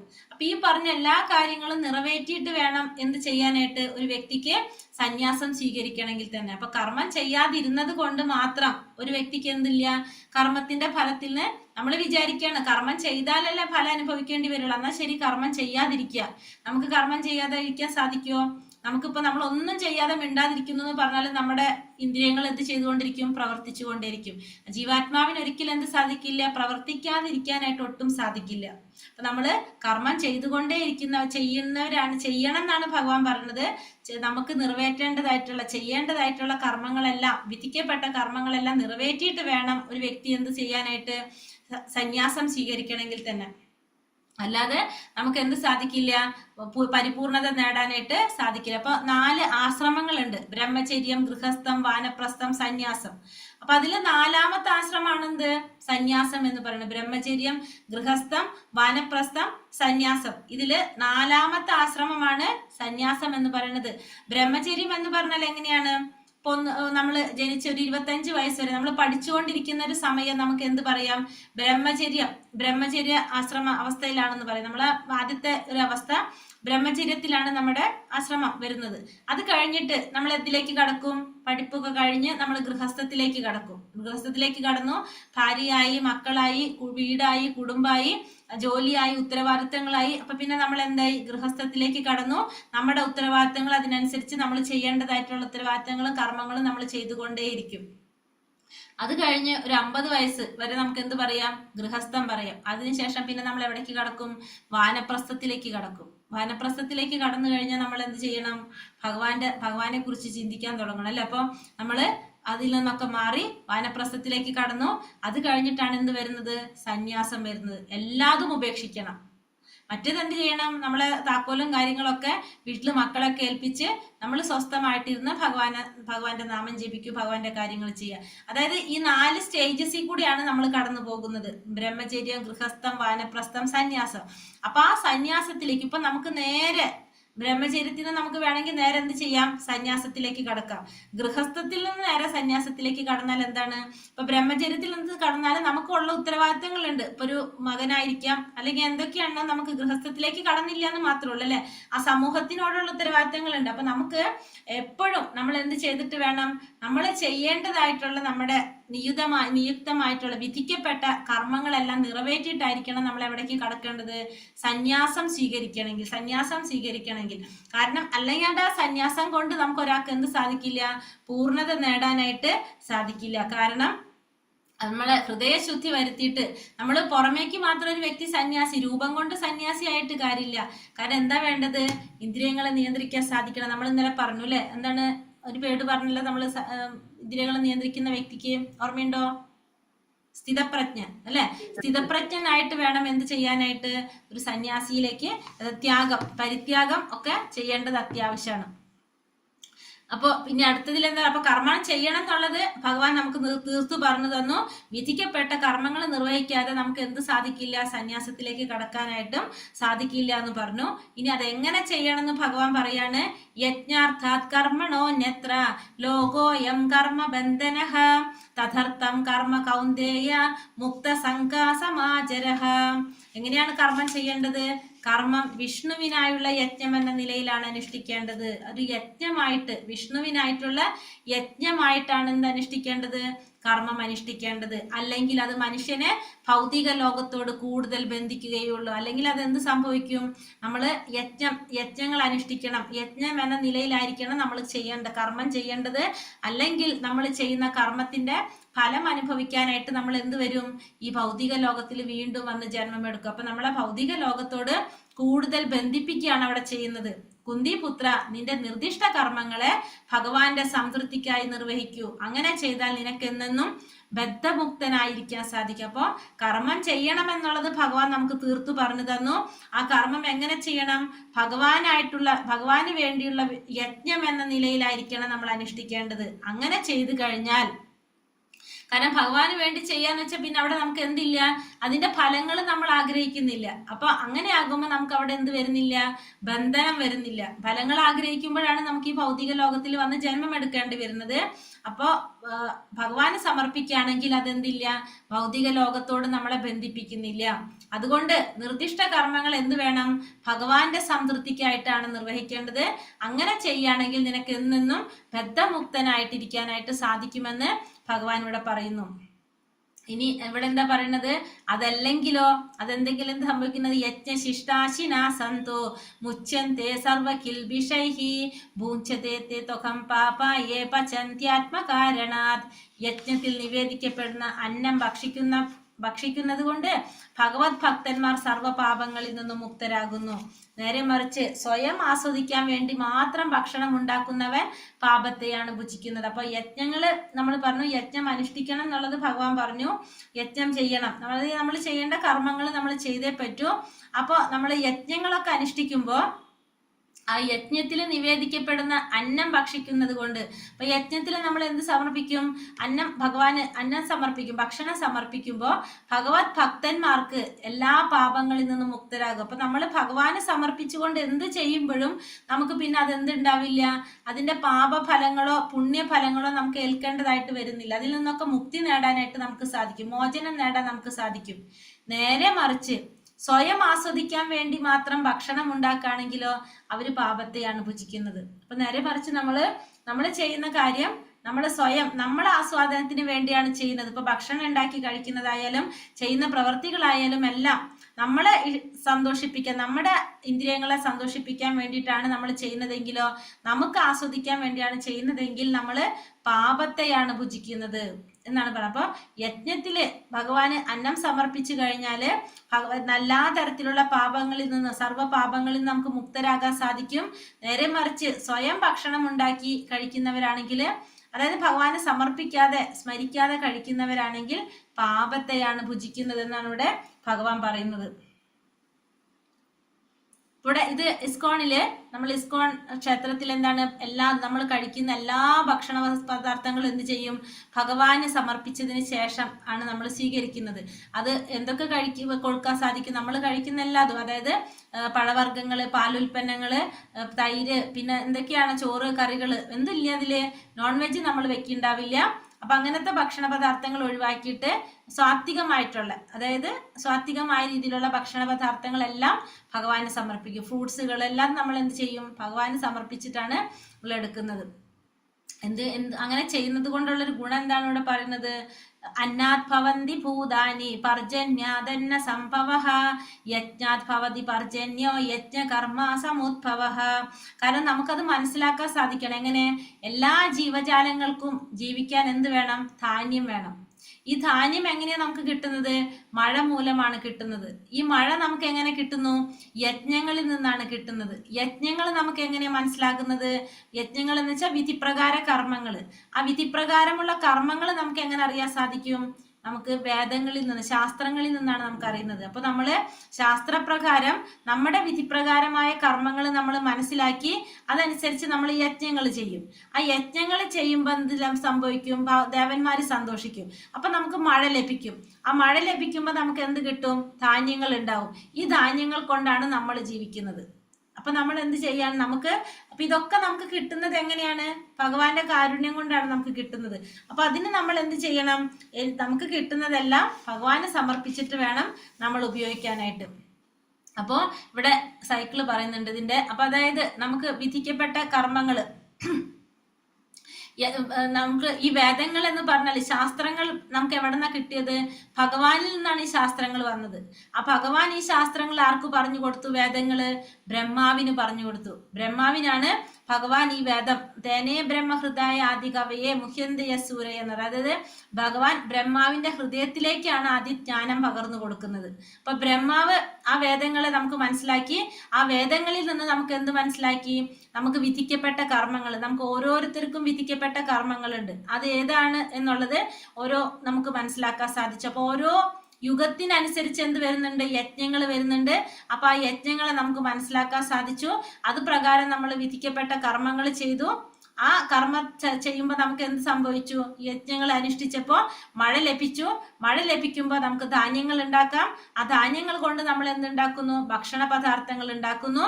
ആ ഭക്ഷണ പദാർത്ഥങ്ങൾ നമ്മൾ ആർക്ക് സമർപ്പിക്കുന്നു, ഭഗവാന് സമർപ്പിക്കുന്നു. അപ്പോൾ ഭഗവാനാണ് നമുക്ക് ഇതിനൊരു കാരണമാകുന്നത് അല്ലെ. നമുക്ക് ഇതൊക്കെ മനസ്സിലാക്കാൻ സാധിക്കുന്നത് ആരിലൂടെയാണ്, ഭഗവാൻ തന്ന വേദങ്ങളിലൂടെ, ഭഗവാനിലൂടെയാണ് നമ്മൾ ഇതൊക്കെ അറിയുന്നത്. തിരിച്ച് നമ്മളത് ആർക്ക് തന്നെ സമർപ്പിക്കുന്നു, ഭഗവാന് തന്നെ സമർപ്പിച്ച് നമ്മൾ അത് ഉപയോഗിക്കുന്നു. അപ്പൊ ഇവിടെ 4 യുഗങ്ങളാണുള്ളത്. അപ്പൊ നമ്മൾ പറഞ്ഞു വേദങ്ങളിൽ നിന്നാണ് നമുക്ക് എന്ത് മനസ്സിലാക്കുന്നത്, നമ്മൾ ഈ വിധിക്കപ്പെട്ട കർമ്മങ്ങൾ ചെയ്യണം, യജ്ഞങ്ങൾ അനുഷ്ഠിക്കണം എന്ന് പറഞ്ഞു അല്ലെ. അപ്പൊ ഈ യജ്ഞങ്ങള് ഓരോ യുഗത്തിലും വ്യത്യാസമായിരിക്കും. അപ്പൊ ഓരോ യുഗത്തിനനുസരിച്ചും യജ്ഞങ്ങൾ വ്യത്യാസം ഉണ്ടാവും. ഇത് നമുക്ക് എങ്ങനെ അറിയാൻ സാധിക്കുക, നമ്മുടെ ശാസ്ത്രങ്ങളിൽ നിന്നാണ് നമുക്ക് ഇത് അറിയാൻ സാധിക്കുന്നത്. അപ്പൊ 4 യുഗങ്ങളുണ്ട്. ഏതൊക്കെയാണ്, സത്യയുഗം, ത്രേതായുഗം, ദ്വാപരയുഗം, കലിയുഗം. 4 യുഗങ്ങള്, സത്യയുഗം, ത്രേതായുഗം, ദ്വാപരയുഗം, കലിയുഗം. അതില് സത്യയുഗം എന്ന് പറയുന്നത്, സത്യയുഗത്തില് പറഞ്ഞിരിക്കുന്ന യജ്ഞം എന്ന് പറയുന്നത് ധ്യാനമാണ്. സത്യയുഗത്തിൽ ചെയ്യേണ്ടത് എന്താണ്, എല്ലാവരും ചെയ്യേണ്ട കർമ്മം ധ്യാനം. ധ്യാനത്തിലൂടെ ആ പരമാത്മാവിനെ സാക്ഷാത്കരിക്കുക എന്നുള്ളതാണ് ഏത് യുഗത്തിൽ ചെയ്യുന്നത്, സത്യയുഗത്തില്. സത്യയുഗത്തിലുള്ളവരുടെ ആയുസ് എന്ന് പറഞ്ഞാല് 1,00,000 വർഷമാണ് സത്യയുഗത്തിലുള്ളവരുടെ ആയുസ്. അപ്പൊ സത്യയുഗത്തിൽ നമുക്ക് 1 വർഷം ആയുസ് ഉണ്ടെങ്കിൽ നമുക്ക് ഇഷ്ടത്തിന് സമയമുണ്ട് ധ്യാനിക്കാനായിട്ട്. ധ്യാനത്തിലൂടെ, തപസ്സിലൂടെ, ധ്യാനത്തിലൂടെ ആ പരമാത്മാവിനെ സാക്ഷാത്കരിക്കാൻ നമുക്ക് സാധിക്കും. നമ്മൾ ഇന്നലെ പറഞ്ഞു അല്ലെ, ബ്രഹ്മം, പരമാത്മാ, ഭഗവാൻ. അതിൽ ആ പരമാത്മാ രൂപത്തിലിരിക്കുന്ന ഭഗവാനെ സാക്ഷാത്കരിക്കാനായിട്ട് സത്യയുഗത്തില് ധ്യാനത്തിലൂടെ സാധിക്കും. 1,00,000 വർഷമാണ് സത്യയുഗത്തിൽ ജനിക്കുന്നവരുടെ ആയുസ് തന്നെ. അത് കഴിഞ്ഞ് രണ്ടാമത്തെ യുഗം വന്നപ്പോ ത്രേതായുഗത്തിൽ വന്നപ്പോ നമ്മുടെ 1,00,000 എന്നുള്ള ആയുസ് എത്രയായിട്ട് കുറഞ്ഞു? 10,000 ആയിട്ട് കുറഞ്ഞു. ത്രേതായുഗത്തിൽ വന്നിരിക്കുന്ന യജ്ഞങ്ങൾ അനുഷ്ഠിക്കുക എന്നുള്ളതാണ് എന്ത്? ത്രേതായുഗത്തിൽ യജ്ഞങ്ങൾ അനുഷ്ഠിക്കുന്നതിലൂടെ നമുക്ക് എന്ത് സാധിക്കും? ആത്മസാക്ഷാത്കാരം നേടാനായിട്ട് സാധിക്കും. സാക്ഷാത്കാരം നേടാനായിട്ട് സാധിക്കും. എങ്ങനെ? ത്രേതായുഗത്തില് യജ്ഞങ്ങൾ അനുഷ്ഠിക്കുന്നതിലൂടെ. അപ്പൊ അവിടെ ആയുസാണെങ്കിൽ 10,000 ആയിട്ട് കുറയുകയും ചെയ്തു. അത് കഴിഞ്ഞ് ദ്വാപരയുഗം വന്നപ്പോ 10,000-ൽ നിന്ന് 1000 ആയിട്ട് കുറഞ്ഞു. നമ്മുടെ ദ്വാപരയുഗത്തിലുള്ള ജന്മമെടുക്കുന്നവരുടെ ആയുസ്. ദ്വാപരയുഗത്തില് ആത്മസാക്ഷാത്കാരം നേടാൻ വേണ്ടി പറഞ്ഞിരിക്കുന്നത് എന്താണ്? വിഗ്രഹാരാധനയാണ്. വിഗ്രഹാരാധനയിലൂടെ നമുക്ക് എന്ത് സാധിക്കും? ആത്മസാക്ഷാത്കാരം നേടാനായിട്ട് സാധിക്കും എന്നുള്ളതാണ് ദ്വാപരയുഗത്തിൽ പറഞ്ഞിരിക്കുന്നത്. ദ്വാപരയുഗം കഴിഞ്ഞ് കലിയുഗം വന്നപ്പോൾ എന്തായി? ഈ 1000-ൽ നിന്ന് 100 ആയിട്ട് മാറി എന്ത്? മനുഷ്യരുടെ ആയുസ്. കലിയുഗത്തിൽ നമുക്ക് പറഞ്ഞിരിക്കുന്ന യജ്ഞം ഏതാണ്? ഹരിനാമ സങ്കീർത്തനം. ഭഗവാന്റെ നാമം ജപിക്കാനാണ് നമ്മളോട് എന്തിൽ പറഞ്ഞിരിക്കുന്നത്? കലിയുഗത്തിൽ പറഞ്ഞത്. അപ്പൊ 4 യുഗങ്ങള്, സത്യയുഗം, ത്രേതായുഗം, ദ്വാപരയുഗം, കലിയുഗം. സത്യയുഗത്തിൽ പറഞ്ഞിരിക്കുന്ന യജ്ഞം ധ്യാനത്തിലൂടെ നമുക്ക് എന്ത് സാധിക്കും? ഭഗവാനെ പ്രാപിക്കാനായിട്ട് സാധിക്കും. ത്രേതായുഗത്തില് യജ്ഞങ്ങൾ അനുഷ്ഠിച്ചുകൊണ്ട് നമുക്ക് എന്ത് സാധിക്കും? ഭഗവാനെ പ്രാപിക്കാൻ, ആത്മസാക്ഷാത്കാരം നേടാൻ സാധിക്കും. ദ്വാപരയുഗത്തില് വിഗ്രഹാരാധനയിലൂടെ നമുക്ക് എന്ത് സാധിക്കും? ആത്മസാക്ഷാത്കാരം നേടാൻ സാധിക്കും. കലിയുഗത്തില് ഇതൊന്നും വേണ്ട, എന്തുമാത്രം മതി? ഹരിനാമ സങ്കീർത്തനം. ഭഗവാന്റെ നാമം സങ്കീർത്തനം ചെയ്തുകൊണ്ട് നമുക്ക് എന്ത് സാധിക്കും? നമുക്ക് ആത്മസാക്ഷാത്കാരം നേടാനായിട്ട് സാധിക്കും. ഇപ്പൊ നമ്മൾ ഏത് യുഗത്തിലാണ് ഇപ്പോ? കലിയുഗം. അപ്പൊ കലിയുഗത്തിൽ നമ്മൾ ചെയ്യേണ്ട യജ്ഞം എന്താണ്? ഹരിനാമ സങ്കീർത്തനം. ഭഗവാന്റെ നാമം സങ്കീർത്തനം ചെയ്യും. അപ്പൊ നമ്മള് വിഗ്രഹാരാധനയെ നമ്മൾ ചെയ്യുന്നുണ്ട് അല്ലെ, യജ്ഞങ്ങൾ അനുഷ്ഠിക്കുന്നുണ്ട്, ധ്യാനം നമ്മൾ ചെയ്യുന്നുണ്ടാവില്ല. കാരണം എന്താണ്? ഒരു വ്യക്തിയുടെ ആയുസ് 100 വർഷമാണ്. 100 വർഷം കൊണ്ട് 100 വർഷത്തിൽ എത്ര സമയം നമുക്ക് ധ്യാനിക്കാൻ സാധിക്കും? അപ്പൊ നമ്മള് എന്താ ചെയ്യേണ്ട? ഈ പറഞ്ഞ യജ്ഞം ചെയ്താലും വിഗ്രഹാരാധനയൊക്കെ ചെയ്തു കഴിഞ്ഞാൽ എന്താണ് ചെയ്യുന്നത്? തെറ്റെന്നല്ല, പക്ഷെ ഇതൊന്നും ചെയ്യുമ്പോ നമുക്ക് അത്രയും അതിന്റെ ഫലം കിട്ടുന്നില്ല. നമ്മൾ ചെയ്യുന്നു എന്നല്ലാതെ, ഇപ്പൊ നമ്മൾ വിഗ്രഹാരാധന എടുത്തു കഴിഞ്ഞാൽ നമുക്കറിയാം, ഇപ്പൊ നമ്മളൊരു ക്ഷേത്രത്തിൽ നമ്മൾ പൂജയ്ക്ക് എടുക്കുന്ന പൂക്കളാകാം, ഉപയോഗിക്കുന്ന നെയ്യാകാം, അല്ലെങ്കിൽ നമ്മൾ ചെയ്യുന്ന വ്യക്തിയാകാം, ഇവർക്കൊന്നും എന്തുണ്ടാവില്ല? അത്രയും പരിശുദ്ധത ഉണ്ടാവില്ല. പൂക്കൾ നമുക്കറിയാലോ, വിഷടിച്ച പൂക്കളാണ് നമുക്ക് മാർക്കറ്റിൽ മേടിക്കാൻ തന്നെ കിട്ടുന്നത്. പിന്നെ നെയ്യ്, നമുക്ക് വിശ്വസിച്ച് ഉപയോഗിക്കാൻ സാധിക്കുന്ന നെയ്യ് പോലും ഇപ്പൊ കിട്ടാറില്ല കലിയുഗത്തില്. പിന്നെ അതേപോലെ തന്നെ ചെയ്യുന്ന വ്യക്തി, ആ ചെയ്യുന്ന വ്യക്തിക്കും എന്തുണ്ടാവണമെന്നില്ല? പരിശുദ്ധി ഉണ്ടാവണമെന്നില്ല. അപ്പൊ നമ്മൾ ഇതൊക്കെ ചെയ്താലും നമുക്കതിന് ആ ഫലം നമുക്ക് കിട്ടില്ല. ഇതൊക്കെ നമ്മൾ ചെയ്യുന്നത് എന്തിനു വേണ്ടിയിട്ടാണ്? ആത്മസാക്ഷാത്കാരം നേടാൻ വേണ്ടിയിട്ടാണ്. പക്ഷെ അതിലേക്ക് നമുക്ക് സാധിക്കണമെന്നില്ല. നമ്മളൊരു പ്രവൃത്തി ചെയ്യുന്നു എന്നല്ലാതെ നമ്മൾ വിചാരിച്ചൊരു ഫലം അതിൽ നിന്ന് കിട്ടില്ല. പക്ഷെ നാമജപത്തിലൂടെ ഭഗവാന്റെ നാമം ജപിക്കാനായിട്ട് എന്താണ്? നമുക്കത് എപ്പോഴും നമുക്ക് ചെയ്യാനായിട്ട് സാധിക്കുന്നതാണ്, ഭഗവാന്റെ നാമം ജപിക്കാൻ. അപ്പൊ മറ്റുള്ള കാര്യങ്ങൾക്ക് എന്ത് വന്നുകൊണ്ടിരിക്കും? ഓരോരോ പോരായ്മകൾ, നമുക്കതില് കുറവുകൾ കാണാനായിട്ട് സാധിക്കും. അപ്പൊ അതുകൊണ്ട് കലിയുഗത്തിൽ പറഞ്ഞിരിക്കുന്നത് എന്താണ്? ഹരിനാമ സങ്കീർത്തനം, ഭഗവാന്റെ നാമം ജപിക്കുക എന്നുള്ളതാണ്. പക്ഷെ വിഗ്രഹാരാധന ചെയ്യുന്നത് കൊണ്ട് ഒരു ഗുണം നമുക്ക് വരുന്നത് എന്താണ്? ഭഗവാനോട് നമ്മളൊരു ഭഗവാന്, അതായത് വിഗ്രഹത്തിന് നമ്മൾ സേവനം ചെയ്തുകൊണ്ടിരിക്കുമ്പോൾ നമുക്ക് അടുക്കാനായിട്ട് സാധിക്കും. ഭഗവാനോട് കൂടുതൽ അടുപ്പം നമുക്ക് ഫീൽ ചെയ്യും. പക്ഷെ നമുക്കതിന്റെ ഫലം കിട്ടണമെങ്കിൽ നമുക്ക് പറഞ്ഞിരിക്കുന്നത് എന്താണ്? കലിയുഗത്തില് വിഗ്രഹാരാധനയല്ല, നാമസങ്കീർത്തന, ഹരിനാമ സങ്കീർത്തനാണ് നമുക്ക് പറഞ്ഞിരിക്കുന്നത്. അപ്പൊ ഇത് ശ്രീമദ് ഭാഗവതം 11-ാം സ്കന്ധം 5-ാം അധ്യായം 32-ാം ശ്ലോകത്തിലും ശ്രീമദ് ഭാഗവതം 12-ാം സ്കന്ധം 3-ാം അധ്യായം 51-ാം ശ്ലോകത്തിലെല്ലാം എന്തിനെ കുറിച്ച് പറയുന്നുണ്ട്? കലിയുഗത്തില് ഭഗവാന്റെ നാമം ജപിക്കുന്നതിനെ കുറിച്ച് പറയുന്നുണ്ട്. ഭഗവാൻ പറയുന്നുണ്ട് 10-ാം അധ്യായം, ഭഗവത്ഗീത 10-ാം അധ്യായം 25-ാം ശ്ലോകത്തിലും എന്ത് പറയുന്നുണ്ട്? ഭഗവാൻ ഈ കലിയുഗത്തില് നാമരൂപത്തിലാണ് ഭഗവാൻ അവതരിച്ചിരിക്കുന്നതെന്നും ഭഗവാൻ പറയുന്നുണ്ട്. ഭഗവാൻ നാമജപത്തിലാണ് ഭഗവാൻ. അതുകൊണ്ട് ഭഗവാന്റെ നാമം ജപിക്കണം എന്നുള്ളത് ഭഗവത്ഗീത 10-ാം അധ്യായത്തില് 25-ാം ശ്ലോകത്തിൽ നമ്മൾ വരുന്നതാണ്, അതിലേക്ക് പറയുന്നുണ്ട്. അപ്പോൾ ഇവിടെ ഭഗവാന്റെ നാമം ജപിക്കാനായിട്ട് നമ്മൾ എന്താണ് ചെയ്യേണ്ടത്? കലിയുഗത്തില് നമുക്ക് കുറേ പോരായ്മകളുണ്ട് കലിയുഗത്തിലെ മനുഷ്യർക്ക്. അപ്പോൾ ആ കലിയുഗത്തിലെ പോരായ്മകളെല്ലാം മനസ്സിലാക്കിക്കൊണ്ട് നമുക്കത് ചെയ്യാൻ വേണ്ടിയിട്ട് ഭഗവാൻ സ്വയം കലിയുഗത്തില് ഭഗവാൻ സ്വയം അവതരിക്കുകയാണ്. രഹസ്യ അവതാരം ഭഗവാൻ ചൈതന്യ മഹാപ്രഭുവായിട്ട് ഭഗവാൻ അവതരിച്ചു. ആ ചൈതന്യ മഹാപ്രഭുവായിട്ട് ഭഗവാൻ അവതരിച്ചുകൊണ്ട് നമുക്ക് ആ കലിയുഗത്തില് ഭഗവാന്റെ നാമം ഹരിനാമ സങ്കീർത്തനം ചെയ്യാൻ വേണ്ടിയിട്ട്, അതായത് ഭക്തി പ്രചരിപ്പിക്കുക. ഒരു ഭക്തൻ എങ്ങനെയാണ് ചെയ്യേണ്ടത് എന്നുള്ളത് ഭഗവാൻ ചൈതന്യ മഹാപ്രഭുവായിട്ട് വന്ന് കാണിച്ചു തരാ ചെയ്തത്. അപ്പോൾ ആ ചൈതന്യ മഹാപ്രഭുവും അദ്ദേഹത്തിന്റെ സന്തത സഹചാരികളും കൂടിയാണ് നമുക്ക് ഭഗവാന്റെ നാമം ചൊല്ലാനായിട്ട് പറഞ്ഞ. ഭഗവാന്റെ നാമം പ്രചരിപ്പിക്കാനാണ് ആരവതരിച്ചത്? ചൈതന്യ മഹാപ്രഭുവായിട്ട് ഭഗവാൻ സ്വയം അവതരിച്ചത്. ജയ ശ്രീകൃഷ്ണ ചൈതന്യ പ്രഭു നിത്യാനന്ദ ശ്രീ അദ്വൈത ഗതാധര ശ്രീവാസാദി ഗൗര ഭക്തവൃന്ദ. അതായത് ശ്രീകൃഷ്ണ ചൈതന്യ പ്രഭു, ചൈതന്യ മഹാപ്രഭു എന്ന് പറയുന്നത് ഭഗവാൻ ശ്രീകൃഷ്ണൻ തന്നെയാണ്. നിത്യാനന്ദൻ എന്ന് പറയുന്നത് ബലരാമനാണ്. അദ്വൈതാചാര്യർ എന്ന് പറയുന്നത് മഹാദേവനും വിഷ്ണുവും കൂടിയിട്ടുള്ള രണ്ടുപേരുടെയും കൂടിയിട്ടുള്ള അവതാരമാണ് അദ്വൈതാചാര്യര്. ഗദാധര പണ്ഡിറ്റ് എന്ന് പറയുന്നത് രാധാറാണിയും ശ്രീവാസൻ എന്ന് പറയുന്നത് നാരദ മഹർഷിയുമാണ്. അപ്പോ ഈ 5 പേര്, ഇവർ 5 പേരാണ് നമുക്ക് എന്ത് തന്നിരിക്കുന്നത്? ഹരേ കൃഷ്ണ മഹാമന്ത്രം ജപിക്കാനായിട്ട് നമുക്ക്, അതായത് ചൈതന്യ മഹാപ്രഭുവും അദ്ദേഹത്തിന്റെ സന്തത സഹചാരികളും, ഇവരെ 5 പേരെ പ്രണമിച്ചുകൊണ്ടാണ് നമ്മൾ എന്ത് ചെയ്യുന്നത്?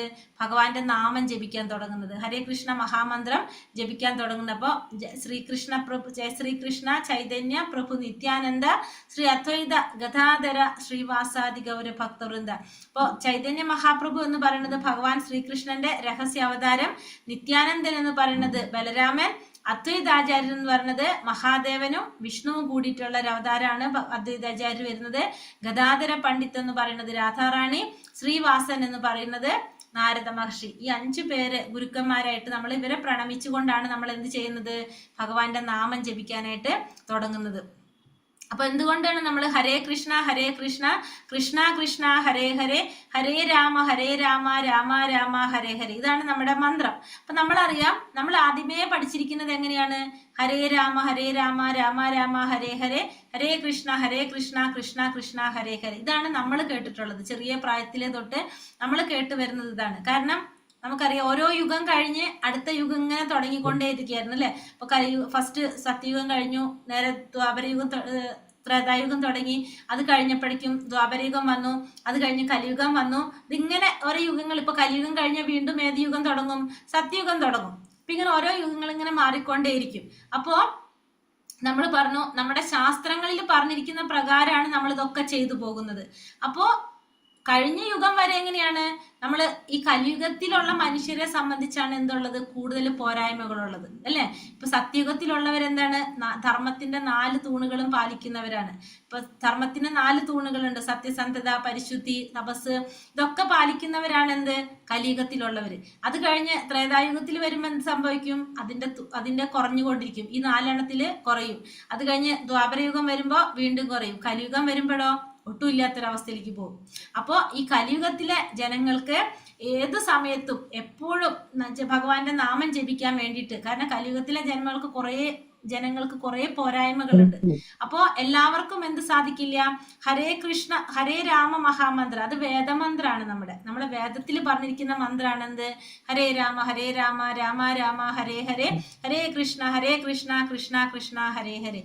ഇത് നമുക്ക് എല്ലാവർക്കും എപ്പോഴും ചൊല്ലാൻ സാധിക്കില്ല. ഇപ്പൊ ഗായത്രി മന്ത്രം നമുക്ക് ഇഷ്ടമുള്ള സമയത്ത് തോന്നുന്ന പോലെ എപ്പോൾ വേണമെങ്കിലും ഇത് നമുക്ക് ചൊല്ലാൻ സാധിക്കില്ല. അത് ചൊല്ലണമെങ്കിൽ എന്തുണ്ട്? ഇന്ന സമയത്ത് ചൊല്ലണമെന്നുണ്ട്, ഇന്ന ദിശയിലേക്ക് ഇരുന്ന് ചൊല്ലണമെന്നുണ്ട്.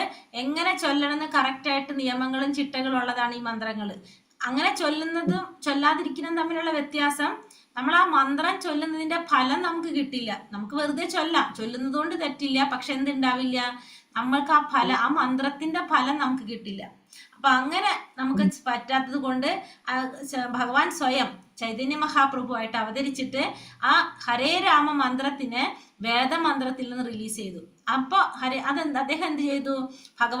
ഭഗവാൻ സ്വയം അവതരിച്ചിട്ട് ആ മന്ത്രത്തെ വേദത്തിൽ നിന്ന് മാറ്റാൻ എന്ത് ചെയ്തു? അദ്ദേഹം അത് തിരിച്ചിട്ടു. ഹരേ രാമ എന്നുള്ളത് ഹരേ കൃഷ്ണ എന്നാക്കി. അപ്പൊ എന്ത് സംഭവിച്ചു?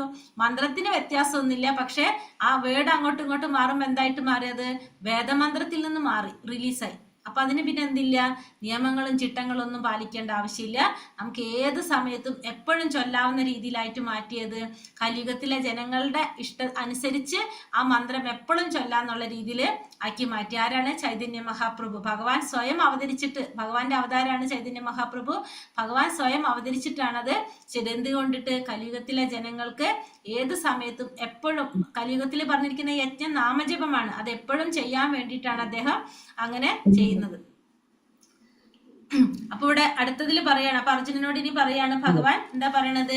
യത്യതാചരതി ശ്രേഷ്ഠ തത്തദേവേതരോജനഃ സായത് പ്രമാണം കുരുതേ ലോകസ്ഥാതനു വർത്തതേ. ഒരു ശ്രേഷ്ഠനായ വ്യക്തി എന്ത് തന്നെ ചെയ്താലും എന്താണത്? സാധാരണ ജനങ്ങൾ അത് അനുകരിക്കും. മാതൃകാപരങ്ങളായ പ്രവർത്തികളിൽ അദ്ദേഹം സ്വീകരിക്കുന്ന മാനദണ്ഡങ്ങളെ ലോകമൊട്ടാകെ ആദരിക്കുകയും ചെയ്യും. അപ്പൊ ഒരു വ്യക്തി, ഒരു ശ്രേഷ്ഠനായ വ്യക്തി എന്ത് ചെയ്താലും എന്താണത്? സാധാരണ ജനങ്ങൾ അദ്ദേഹത്തെ അനുകരിക്കുകയും ചെയ്യും. മാതൃകാപരമായ പ്രവർത്തികളിലെ അദ്ദേഹം സ്വീകരിക്കുന്ന മാനദണ്ഡങ്ങളെ ലോകത്തെല്ലാവരും ആദരിക്കുകയും ചെയ്യും. അപ്പൊ അർജുനനോട് പറയാണ്, നീ ഇപ്പൊ യുദ്ധം ചെയ്യാണ്ട് മാറി നിന്ന് കഴിഞ്ഞാൽ നിന്നെ മറ്റുള്ളവർ എന്ത് ചെയ്യും? അത് നിന്നെ കുറിച്ച് എല്ലാവരും പറയും. കാരണം നീ ഒരു ശ്രേഷ്ഠനായിട്ടുള്ള ഒരു വ്യക്തിയാണ്. അപ്പൊ നീ ചെയ്യുന്ന പ്രവൃത്തി മറ്റുള്ളവർ അനുകരിക്കുകയും ചെയ്യും. അപ്പൊ നീ നല്ലത് ചെയ്യുമ്പോൾ നിന്നെ എല്ലാവരും ആദരിക്കും, നിന്റെ പ്രവർത്തികൾ മറ്റുള്ളവര് അതുകൊണ്ട് നമ്മൾ എന്ത് ചെയ്യണം? മാതൃകരമായ പ്രവർത്തികളിൽ നമ്മൾ സ്വീകരിക്കുന്ന മാനദണ്ഡങ്ങളെ ലോകത്തെല്ലാവരും ആദരിക്കുകയും ചെയ്യണം. അതുകൊണ്ട് നീ എപ്പോഴും ധർമ്മത്തിനനുസരിച്ച് പ്രവർത്തിക്കണം. നിനക്ക് ചെയ്യേണ്ടതായിട്ടുള്ള കർമ്മം നീ ചെയ്യണം. അല്ലെങ്കിൽ എന്താ സംഭവിക്കാം? ഇത്തരത്തിലുള്ള പ്രശ്നം. കാരണം സാധാരണ ജനങ്ങൾ അനുകരിക്കും അവിടെ എന്നുള്ളത് ഭഗവാൻ അർജുനനെ ഓർമ്മിപ്പിക്കുകയാണ്. എന്നിട്ട് ഭഗവാൻ തന്നെ പറയാണ്, നമേ പാർത്ഥാസ്തി കർത്തവ്യം ത്രിഷു ലോകേഷു കിഞ്ചന ജ്ഞാനവാപ്തവമാപ്തവ്യം വർത്ത ഏവച്ച കർമ്മണി. പാർത്ഥ, 3 ലോകങ്ങളിലും എനിക്ക് ചെയ്യേണ്ടതായിട്ട് യാതൊന്നുമില്ല, എനിക്കില്ലാത്തതായോ എനിക്ക് ആവശ്യമായതായോ യാതൊന്നുമില്ല. എങ്കിലും ഞാൻ വിധിക്കപ്പെട്ട കർമ്മം ചെയ്തുകൊണ്ടേയിരിക്കുന്നുണ്ട്. അർജുനനോട് ഭഗവാൻ പറയാണ്, കാരണം സത്യത്തില് എനിക്ക് ചെയ്യേണ്ടതായിട്ട് യാതൊന്നില്ല. എല്ലാ 3 ലോകങ്ങളിലും ഭഗവാന്റെ നിയന്ത്രണത്തിലും അധീനതയിലും ഭഗവാന്റെ നിയന്ത്രണത്തിലാണ് എല്ലാ ലോകങ്ങളും, അല്ലെ? എല്ലാത്തിന്റെ അധിപൻ ഭഗവാനാണ്. അപ്പൊ പാർത്ഥനോട് പറയാണ്, എനിക്ക് ഈ 3 ലോകങ്ങളിലും എനിക്ക് ചെയ്യേണ്ടതായിട്ട് യാതൊന്നുമില്ല, എനിക്ക് ഇല്ലാത്തതായിട്ടോ എനിക്ക് ആവശ്യമായതായിട്ടോ യാതൊന്നുമില്ല. പക്ഷെ എന്നാലും ഞാൻ എന്ത് ചെയ്യാണ്? വിധിക്കപ്പെട്ട കർമ്മം ഞാൻ ചെയ്തുകൊണ്ടേയിരിക്കുന്നു. അപ്പൊ നമുക്കറിയാവുന്നതാണ്, ഭഗവാൻ ശ്രീരാമചന്ദ്രനായിട്ട് അവതാരം എടുത്തു, ശ്രീകൃഷ്ണനായിട്ട് അവതാരം എടുത്തു. അങ്ങനെ ഭഗവാന്റെ ഓരോ അവതാരങ്ങളും, ഇപ്പൊ ഭഗവാൻ ശ്രീരാമചന്ദ്രനായിട്ട് മനുഷ്യനായിട്ടാണ് ഭഗവാൻ അവതരിച്ചത്.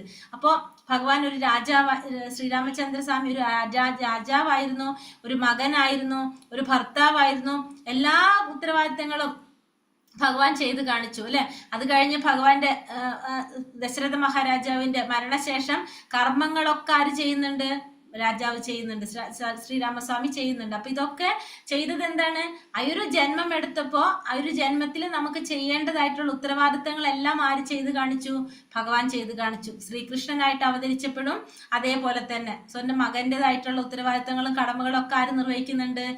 ഭഗവാൻ ചെയ്യുന്നുണ്ട്. അപ്പൊ പറയാണ്, എനിക്ക് സത്യത്തിൽ ചെയ്യേണ്ടതായിട്ട് ഒന്നുമില്ല, പക്ഷെ വിധിക്കപ്പെട്ട കർമ്മം ഞാൻ ചെയ്തുകൊണ്ടേയിരിക്കുന്നു. അപ്പൊ ഭഗവാനും എന്ത് ചെയ്യുന്നുണ്ട്? വിധിക്കപ്പെട്ട കർമ്മം ചെയ്യുന്നുണ്ട്. അല്ലെങ്കിൽ എന്താണ്? ആളുകൾ അത് പറയും. അപ്പൊ അതുകൊണ്ട് തന്നെ നമ്മൾ മാതൃകയാകേണ്ട കാര്യങ്ങൾ നമ്മൾ ചെയ്യേണ്ടതാണ്, അല്ലെങ്കിൽ അനുകരിക്കും എന്നുള്ളത് ഇവിടെ ഭഗവാൻ അർജുനനെ ഓർമ്മപ്പെടുത്താണ്. ഇനി പറയുന്നു, പ്രകൃതിയെ ക്രിയമാണാനി ഗുണൈ കർമാണി സർവശഃ അഹങ്കാര വിമൂഢാത്മാ കർത്താഹാമിതി മന്യത്തെ. മിഥ്യാഹങ്കാരത്തിന്റെ പ്രഭാവത്തിൽ മോചിതനായ ജീവാത്മാവ് താനാണ് കർമ്മങ്ങൾ ചെയ്യുന്നതെന്ന് വിചാരിക്കുന്നു. വാസ്തവത്തിൽ പ്രകൃതിയുടെ 3 ഗുണങ്ങളാണ് ഇതെല്ലാം നിർവഹിക്കുന്നത്. അപ്പോൾ ഇവിടെ ഒരു വലിയൊരു കാര്യം നമുക്ക് പറഞ്ഞതാണ്. മിഥ്യാഹങ്കാരം കൊണ്ട് ജീവാത്മാവ് വിചാരിക്കാണ് ഈ കർമ്മങ്ങളെല്ലാം ചെയ്യുന്നത് ആരാണ്? താനാണെന്നാണ് ആര് ചിന്തിക്കുന്നത്? ജീവാത്മാവിന്റെ ധാരണ, നമ്മൾ പറഞ്ഞല്ലേ, ജീവാത്മാവിന് പ്രവർത്തിക്കാൻ ഒരു ശരീരം വേണം എന്ന് പറഞ്ഞു. അപ്പൊ ആ ശരീരത്തിൽ ഇരുന്നു കൊണ്ട് ഈ പ്രവർത്തികൾ മുഴുവൻ ചെയ്യുന്നത് ജീവാത്മാവാണെന്നാണ് ജീവാത്മാവ് ധരിച്ചിരിക്കുന്നത്. ശരിക്കും എന്താണത്? പ്രകൃതിയുടെ 3 ഗുണങ്ങളാണ് ഇതെല്ലാം നിർവഹിക്കുന്നത്. പ്രകൃതിയുടെ 3 ഗുണങ്ങൾ എന്ന് പറയുമ്പോൾ സത്വഗുണം, രജോ ഗുണം, തമോ ഗുണം. അതാണ് 3 ഗുണങ്ങള്. സത്വഗുണം, രജോ ഗുണം, തമോ ഗുണം. ഭൗതിക പ്രകൃതിയുടെ ഈ 3 ഗുണങ്ങളാണ് സത്യത്തിൽ എന്ത് ചെയ്യുന്നത്? എല്ലാ കർമ്മങ്ങളും നമ്മളെ കൊണ്ട് ചെയ്യിക്കുന്നത് ഈ 3 ഗുണങ്ങളാണ്. പക്ഷെ ജീവാത്മാവ് വിചാരിക്കുന്ന എന്താണ്? താനാണ് ഇതൊക്കെ ചെയ്യുന്നതെന്ന് ജീവാത്മാവ് വിചാരിക്കുന്നു. മയി സർവാണി കർമാണി സന്യാസാധ്യാത്മചേതസ നിരാശീർ നിർമ്മമോ ഭൂത യുദ്ധസ്വാവിഗതജ്വരഃ. അല്ലയോ അർജുന, നിന്റെ കർമ്മങ്ങളെല്ലാം എനിക്കായി അർപ്പിച്ചുകൊണ്ട് എന്നെക്കുറിച്ചുള്ള പൂർണ്ണജ്ഞാനത്തോടെ ലാഭേച്ഛയോ ഉടമസ്ഥാവകാശ ബോധമോ അലസതയോ കൂടാതെ യുദ്ധം ചെയ്യൂ. എന്നിട്ട് അർജുനനോട് പറയാണ്, നീ എന്ത് ചെയ്യണം?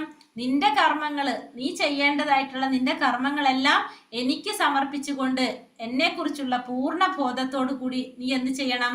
കർമ്മം ചെയ്യണം. എങ്ങനെ? ലാഭം ആഗ്രഹിക്കാതെ, ഉടമസ്ഥാവകാശ ബോധം ഇല്ലാതെ, അലസതയില്ലാതെ യുദ്ധം ചെയ്യാനാണ് ഇവിടെ ആര് പറയുന്നത്?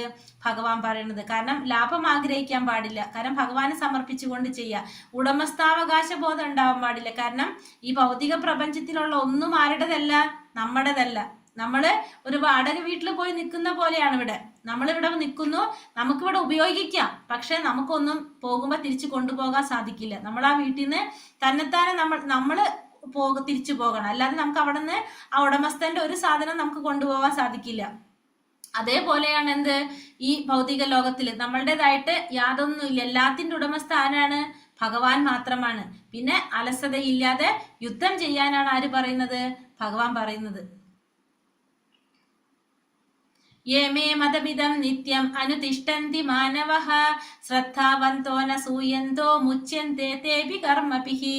എന്റെ ആജ്ഞാനുസരണം സ്വകർമ്മങ്ങൾ നിർവഹിക്കുകയും അസൂയ കൂടാതെ വിശ്വാസപൂർവ്വം ഈ ഉപദേശങ്ങൾ അനുസരിക്കുകയും ചെയ്യുന്നവർ കർമ്മഫലങ്ങളുടെ കുടുക്കിൽ നിന്ന് മോചനം നേടുന്നു. അപ്പൊ ആരാണോ എന്റെ ഈ ആജ്ഞകൾ അനുസരിച്ച് സ്വന്തം കർമ്മങ്ങൾ നിർവഹിക്കുന്നത്, അസൂയ ഇല്ലാതെ വിശ്വാസപൂർവ്വം ഈ ഉപദേശങ്ങളെല്ലാം അനുസരിക്കുന്നത് ആരാണോ അവർക്ക് എന്ത് സാധിക്കും? കർമ്മത്തിന്റെ ഫലങ്ങളിൽ നിന്ന്, കർമ്മഫലങ്ങളുടെ ആ കുടുക്കിൽ നിന്ന് മോചനം നേടാനായിട്ട് അവർക്ക് സാധിക്കും. എങ്ങനെയുള്ളവർക്ക്? ഭഗവാന്റെ ആജ്ഞകൾ അനുസരിച്ച്, ഭഗവാൻ പറയുന്നതനുസരിച്ച് സ്വന്തം കർമ്മങ്ങൾ നിർവഹിക്കുന്നവർക്ക്, പിന്നെ ഭഗവാന്റെ ഉപദേശങ്ങൾ അനുസരിക്കുന്നവർക്ക് കർമ്മഫലങ്ങളുടെ കുടുക്കിൽ നിന്ന് മോചനം നേടാനായിട്ട് സാധിക്കും. പക്ഷെ നേരെ മറിച്ച് യേതേദപ്യസൂയന്തോ നാനുദിഷ്ഠന്തി മേ മതം സർവജ്ഞാന വിഭൂഢാസ്താൻ വിദ്ധി നഷ്ടാന ചേതസഃ. അസൂയാലുക്കളായിട്ട് എന്റെ ഉപദേശങ്ങളെ അവഗണിക്കുകയും അനുസരിക്കാതിരിക്കുകയും ചെയ്യുന്നവരെ ഒട്ടും അറിവില്ലാത്തവരും മൂഢന്മാരുമായി കണക്കാക്കണം. പൂർണ്ണത നേടുന്നതിനുള്ള അവരുടെ യത്നങ്ങൾ വിഫലമാക്കപ്പെടുന്നു. നേരെ മറിച്ച് ഭഗവാൻ അനുസരിക്കാത്തവര്, ഭഗവാന്റെ ഉപദേശങ്ങൾ സ്വീകരിക്കാത്തവര്, അങ്ങനെയുള്ളവർ എങ്ങനെയുള്ളവരാണ്? അസൂയാലുക്കളായിട്ടുള്ളവര്. അവര് അറിവില്ലാത്തവരാണ്, മൂഢന്മാര് ആയിട്ടാണ് അവരെ കണക്കാക്കേണ്ടതെന്ന് ഭഗവാൻ പറയുന്നു. മാത്രമല്ല, പൂർണ്ണത നേടാൻ വേണ്ടിയിട്ട്, ആ പരിപൂർണതയിലേക്ക് എത്താൻ വേണ്ടിയിട്ട് അവരിപ്പോ ചെയ്തിട്ടുള്ള അവരുടെ യത്നങ്ങളും പ്രവൃത്തികളൊക്കെ എന്താണ്? അതൊക്കെ വെറുതെ ആയിട്ട് മാറുകയും ചെയ്യും. എങ്ങനെയുള്ളവർക്ക്? ഭഗവാനിൽ അസൂയുള്ളവർക്ക്, ഭഗവാന്റെ ഉപദേശങ്ങൾ അനുസരിക്കാത്തവർക്ക്, ഭഗവാനെ അവഗണിക്കുന്നവര് മൂഢന്മാരായിട്ടും അറിവില്ലാത്തവരുമായിട്ടാണ് കണക്കാക്കേണ്ടത്.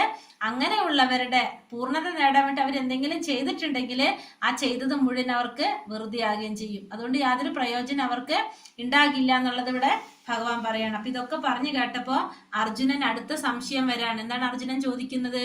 അർജുന ഉവാച അഥ കേന പ്രയുക്തോയം പാപം ചരതി പുരുഷഃ അനിച്ഛന്നപി വാർഷ്ണേയ ബലാദിവാ നിയോജിത.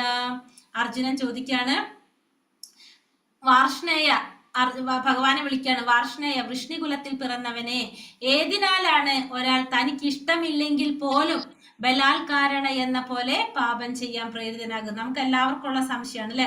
ചിലപ്പോൾ നമുക്ക് ഇഷ്ടമില്ലാത്ത കാര്യമാണെങ്കിലും നമ്മൾ നിർബന്ധിതമായിട്ട് ചെയ്യേണ്ടതായിട്ട് വരും.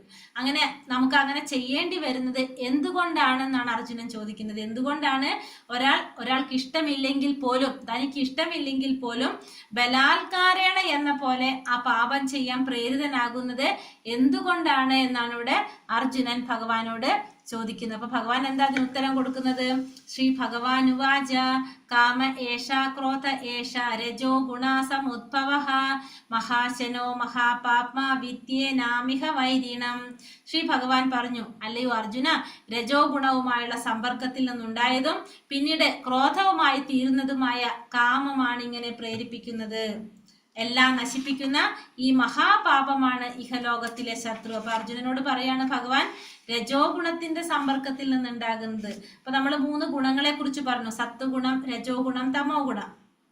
അതില് രജോ ഗുണത്തിന്റെ സമ്പർക്കം കൊണ്ട് നമുക്ക് എന്തുണ്ടാവാണ്, ആഗ്രഹങ്ങൾ ഉണ്ടാവും. നമുക്ക് കുറെ ആഗ്രഹങ്ങൾ ഉണ്ടാവും. രജോ ഗുണം ഉണ്ടെങ്കിൽ നമുക്ക് ആഗ്രഹങ്ങൾ കൂടുതലായിരിക്കും. ഈ ആഗ്രഹങ്ങൾ നിറവേറ്റാൻ പറ്റും. നമ്മൾ ഇന്നലെ പറഞ്ഞു അല്ലെ, ആസക്തി ഉണ്ടാകും, ആസക്തിയിൽ നിന്ന് കാമം വരും, കാമത്തിൽ നിന്ന് ക്രോധം വരും എന്ന് പറഞ്ഞു നമ്മള്. അത് വരുന്നത് എങ്ങനെയാണ്, ഈ രജോ ഗുണത്തിലുള്ളവർക്കാണ് കൂടുതൽ അത് സംഭവിക്കുന്നത്. രജോ ഗുണത്തിലുള്ളവർക്ക് ആഗ്രഹങ്ങൾ കൂടുതലായിരിക്കും. നമ്മൾ ഇന്നലെ പറഞ്ഞു ഒരു വണ്ടി മേടിക്കണം എന്ന്. നമുക്ക് സാധാരണ ഒരു വണ്ടി ഉണ്ടാവും, അത് പോരാ, അതിനേക്കാളും വലിയ വണ്ടി വേണമെന്ന് അവർ ആഗ്രഹിക്കും. അങ്ങനെ ആഗ്രഹിച്ചിട്ട് അത് നടക്കാതെ വരുമ്പോൾ നമുക്ക് ക്രോധം വരും. അപ്പൊ ഇതൊക്കെ ആരിലാ സംഭവിക്കുന്നത്, രജോ ഗുണത്തിലുള്ളവരിലാണ് ഇത് കൂടുതൽ സംഭവിക്കുന്നത്. അങ്ങനെ ആ ക്രോധമായി തീരുന്ന കാമം, നമ്മുടെ ആഗ്രഹങ്ങളാണ് ഇതിനെ പ്രേരിപ്പിക്കുന്നത്. എല്ലാം നശിപ്പിക്കുന്ന ഈ മഹാപാപമാണ് ഇഹലോകത്തിലെ ശത്രു. അപ്പൊ ഇഹലോകത്തിലെ ശത്രു എന്താണ്, കാമം. കാമമാണ് ഇഹലോകത്തിലെ ശത്രു എന്നുള്ളത് ഭഗവാൻ പറയാണ്. അപ്പോ ഈ കാമം എങ്ങനെയാണ് നമ്മൾ ആവരണം ചെയ്തിരിക്കുന്നതെന്ന് പറയാണ്. ധൂമേനാമ്രിയതേ വന്യർ യഥാ ദർശേ മലേനച്ച യഥോൽബേനാവൃതോ ഗർഭസ്തഥാ തേനേതമാവൃതം. പുക തീയിനെ എന്ന പോലെയും പൊടി കണ്ണാടി എന്ന പോലെയും ഗർഭാശയം ഭ്രൂണത്തെ എന്ന പോലെയും ജീവാത്മാവിനെ വ്യത്യസ്തമായ അളവുകളിലുള്ള കാമം ആവരണം ചെയ്തിരിക്കുന്നു. അപ്പോൾ ഓരോ ജീവാത്മാക്കളെയും കാമം ആവരണം ചെയ്തിരിക്കുകയാണ് വ്യത്യസ്ത രീതികളിൽ. അതെങ്ങനെയാണെന്ന് ഭഗവാനോട് ഒരു ഉദാഹരണത്തിലൂടെ പറയാണ്. പുക തീയിനെ എന്ന പോലെ, പുക തീയിനെ എന്ന പോലെ, പൊടി കണ്ണാടി എന്ന പോലെ, ഗർഭാശയം ഭ്രൂണത്തെ എന്ന പോലെ.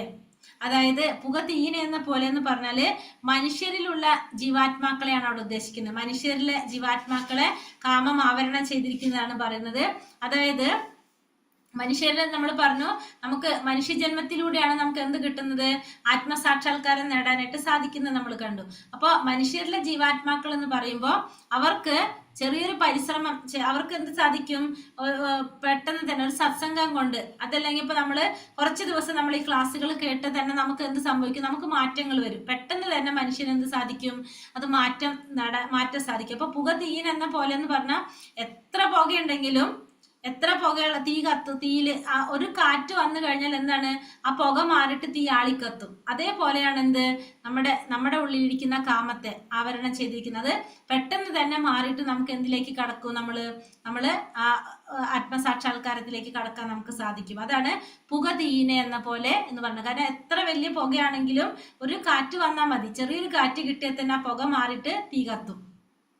പൊടി കണ്ണാടി എന്ന പോലെ എന്ന് പറഞ്ഞാല് പക്ഷിമൃഗാദികളുടെ കാമത്തെ ആവരണം ചെയ്തതാണ് പറയുന്നത്. അതായത് പക്ഷിമൃഗാദികള് അവരെ സംബന്ധിച്ച് എന്താണ്, പൊടി കണ്ണാടി എന്ന പോലെ എന്ന് പറയുമ്പോൾ നമുക്ക് ആ കണ്ണാടി, പൊടി പിടിച്ചിരിക്കുന്ന കണ്ണാടിയിലെ മുഖം നോക്കിയാൽ നമുക്കൊന്നും കാണില്ല. നമ്മൾ എന്ത് വേണം, അവിടെ ഒരു പരിശ്രമം നമ്മൾ എടുക്കണം. അതായത് ആ കണ്ണാടി തുടച്ച് വൃത്തിയാക്കിയാലാണ് നമുക്ക് നമ്മളെ കാണാനായിട്ട് സാധിക്കുന്നത്. അതേപോലെ പക്ഷിമൃഗാദികളിലെ കാമത്തെ ആവരണം ചെയ്തിരിക്കുന്നത് അതെന്താണ്, അവിടെ ഒരു പരിശ്രമം നമുക്ക് ആവശ്യമാണ്. നമുക്ക് വീണ്ടും ഒന്നുകൂടി ഒരു ജന്മം എടുത്താലാണ് നമുക്ക് എന്ത് സാധിക്കുന്നത്, നമുക്ക് ആത്മസാക്ഷാത്കാരം നേടാനായിട്ട് സാധിക്കുന്നത്. അതുകൊണ്ടാണ് പൊടി കണ്ണാടി എന്ന പോലെ എന്നതോടെ വരിക്കുന്നത്. അതായത്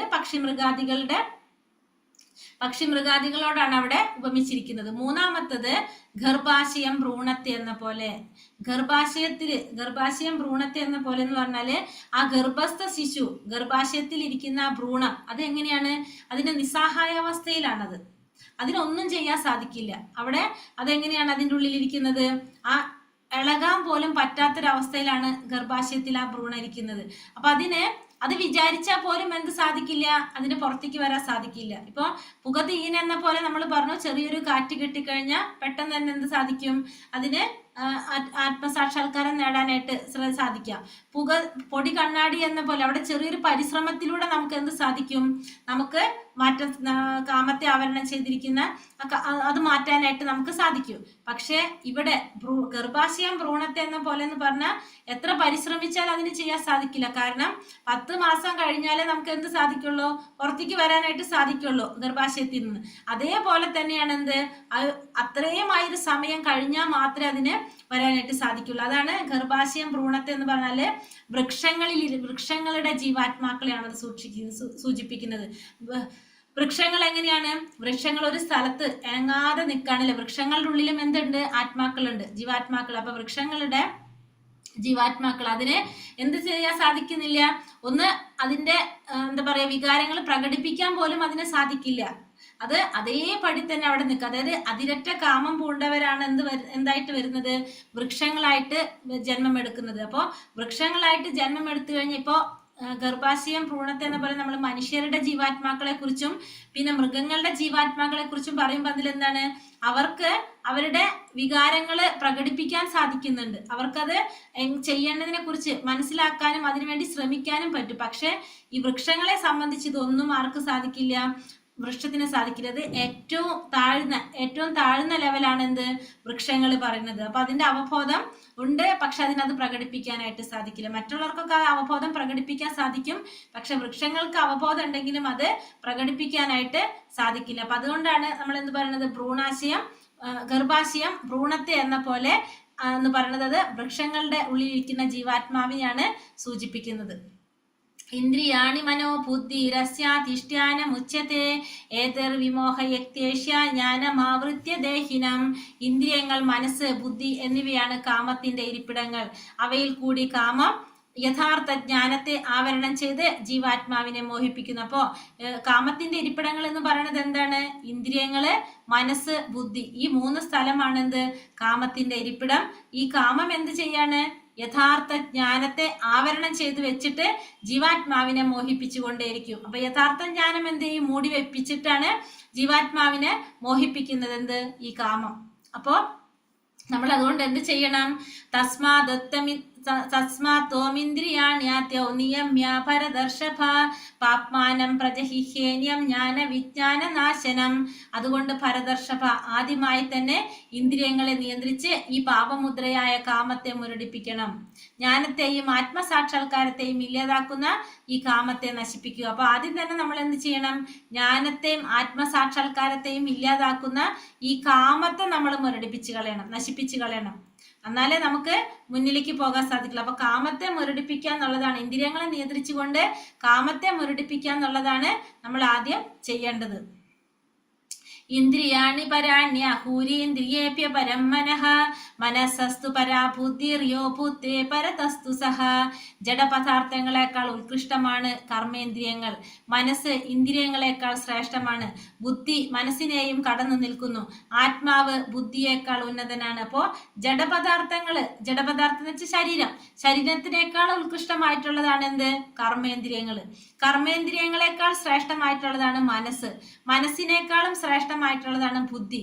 ആത്മാവ് ബുദ്ധിയേക്കാളും ഉന്നതനായിട്ടുള്ളത്. അപ്പൊ ഏറ്റവും ഉന്നതൻ ആരാണ്, ആത്മാവാണ്.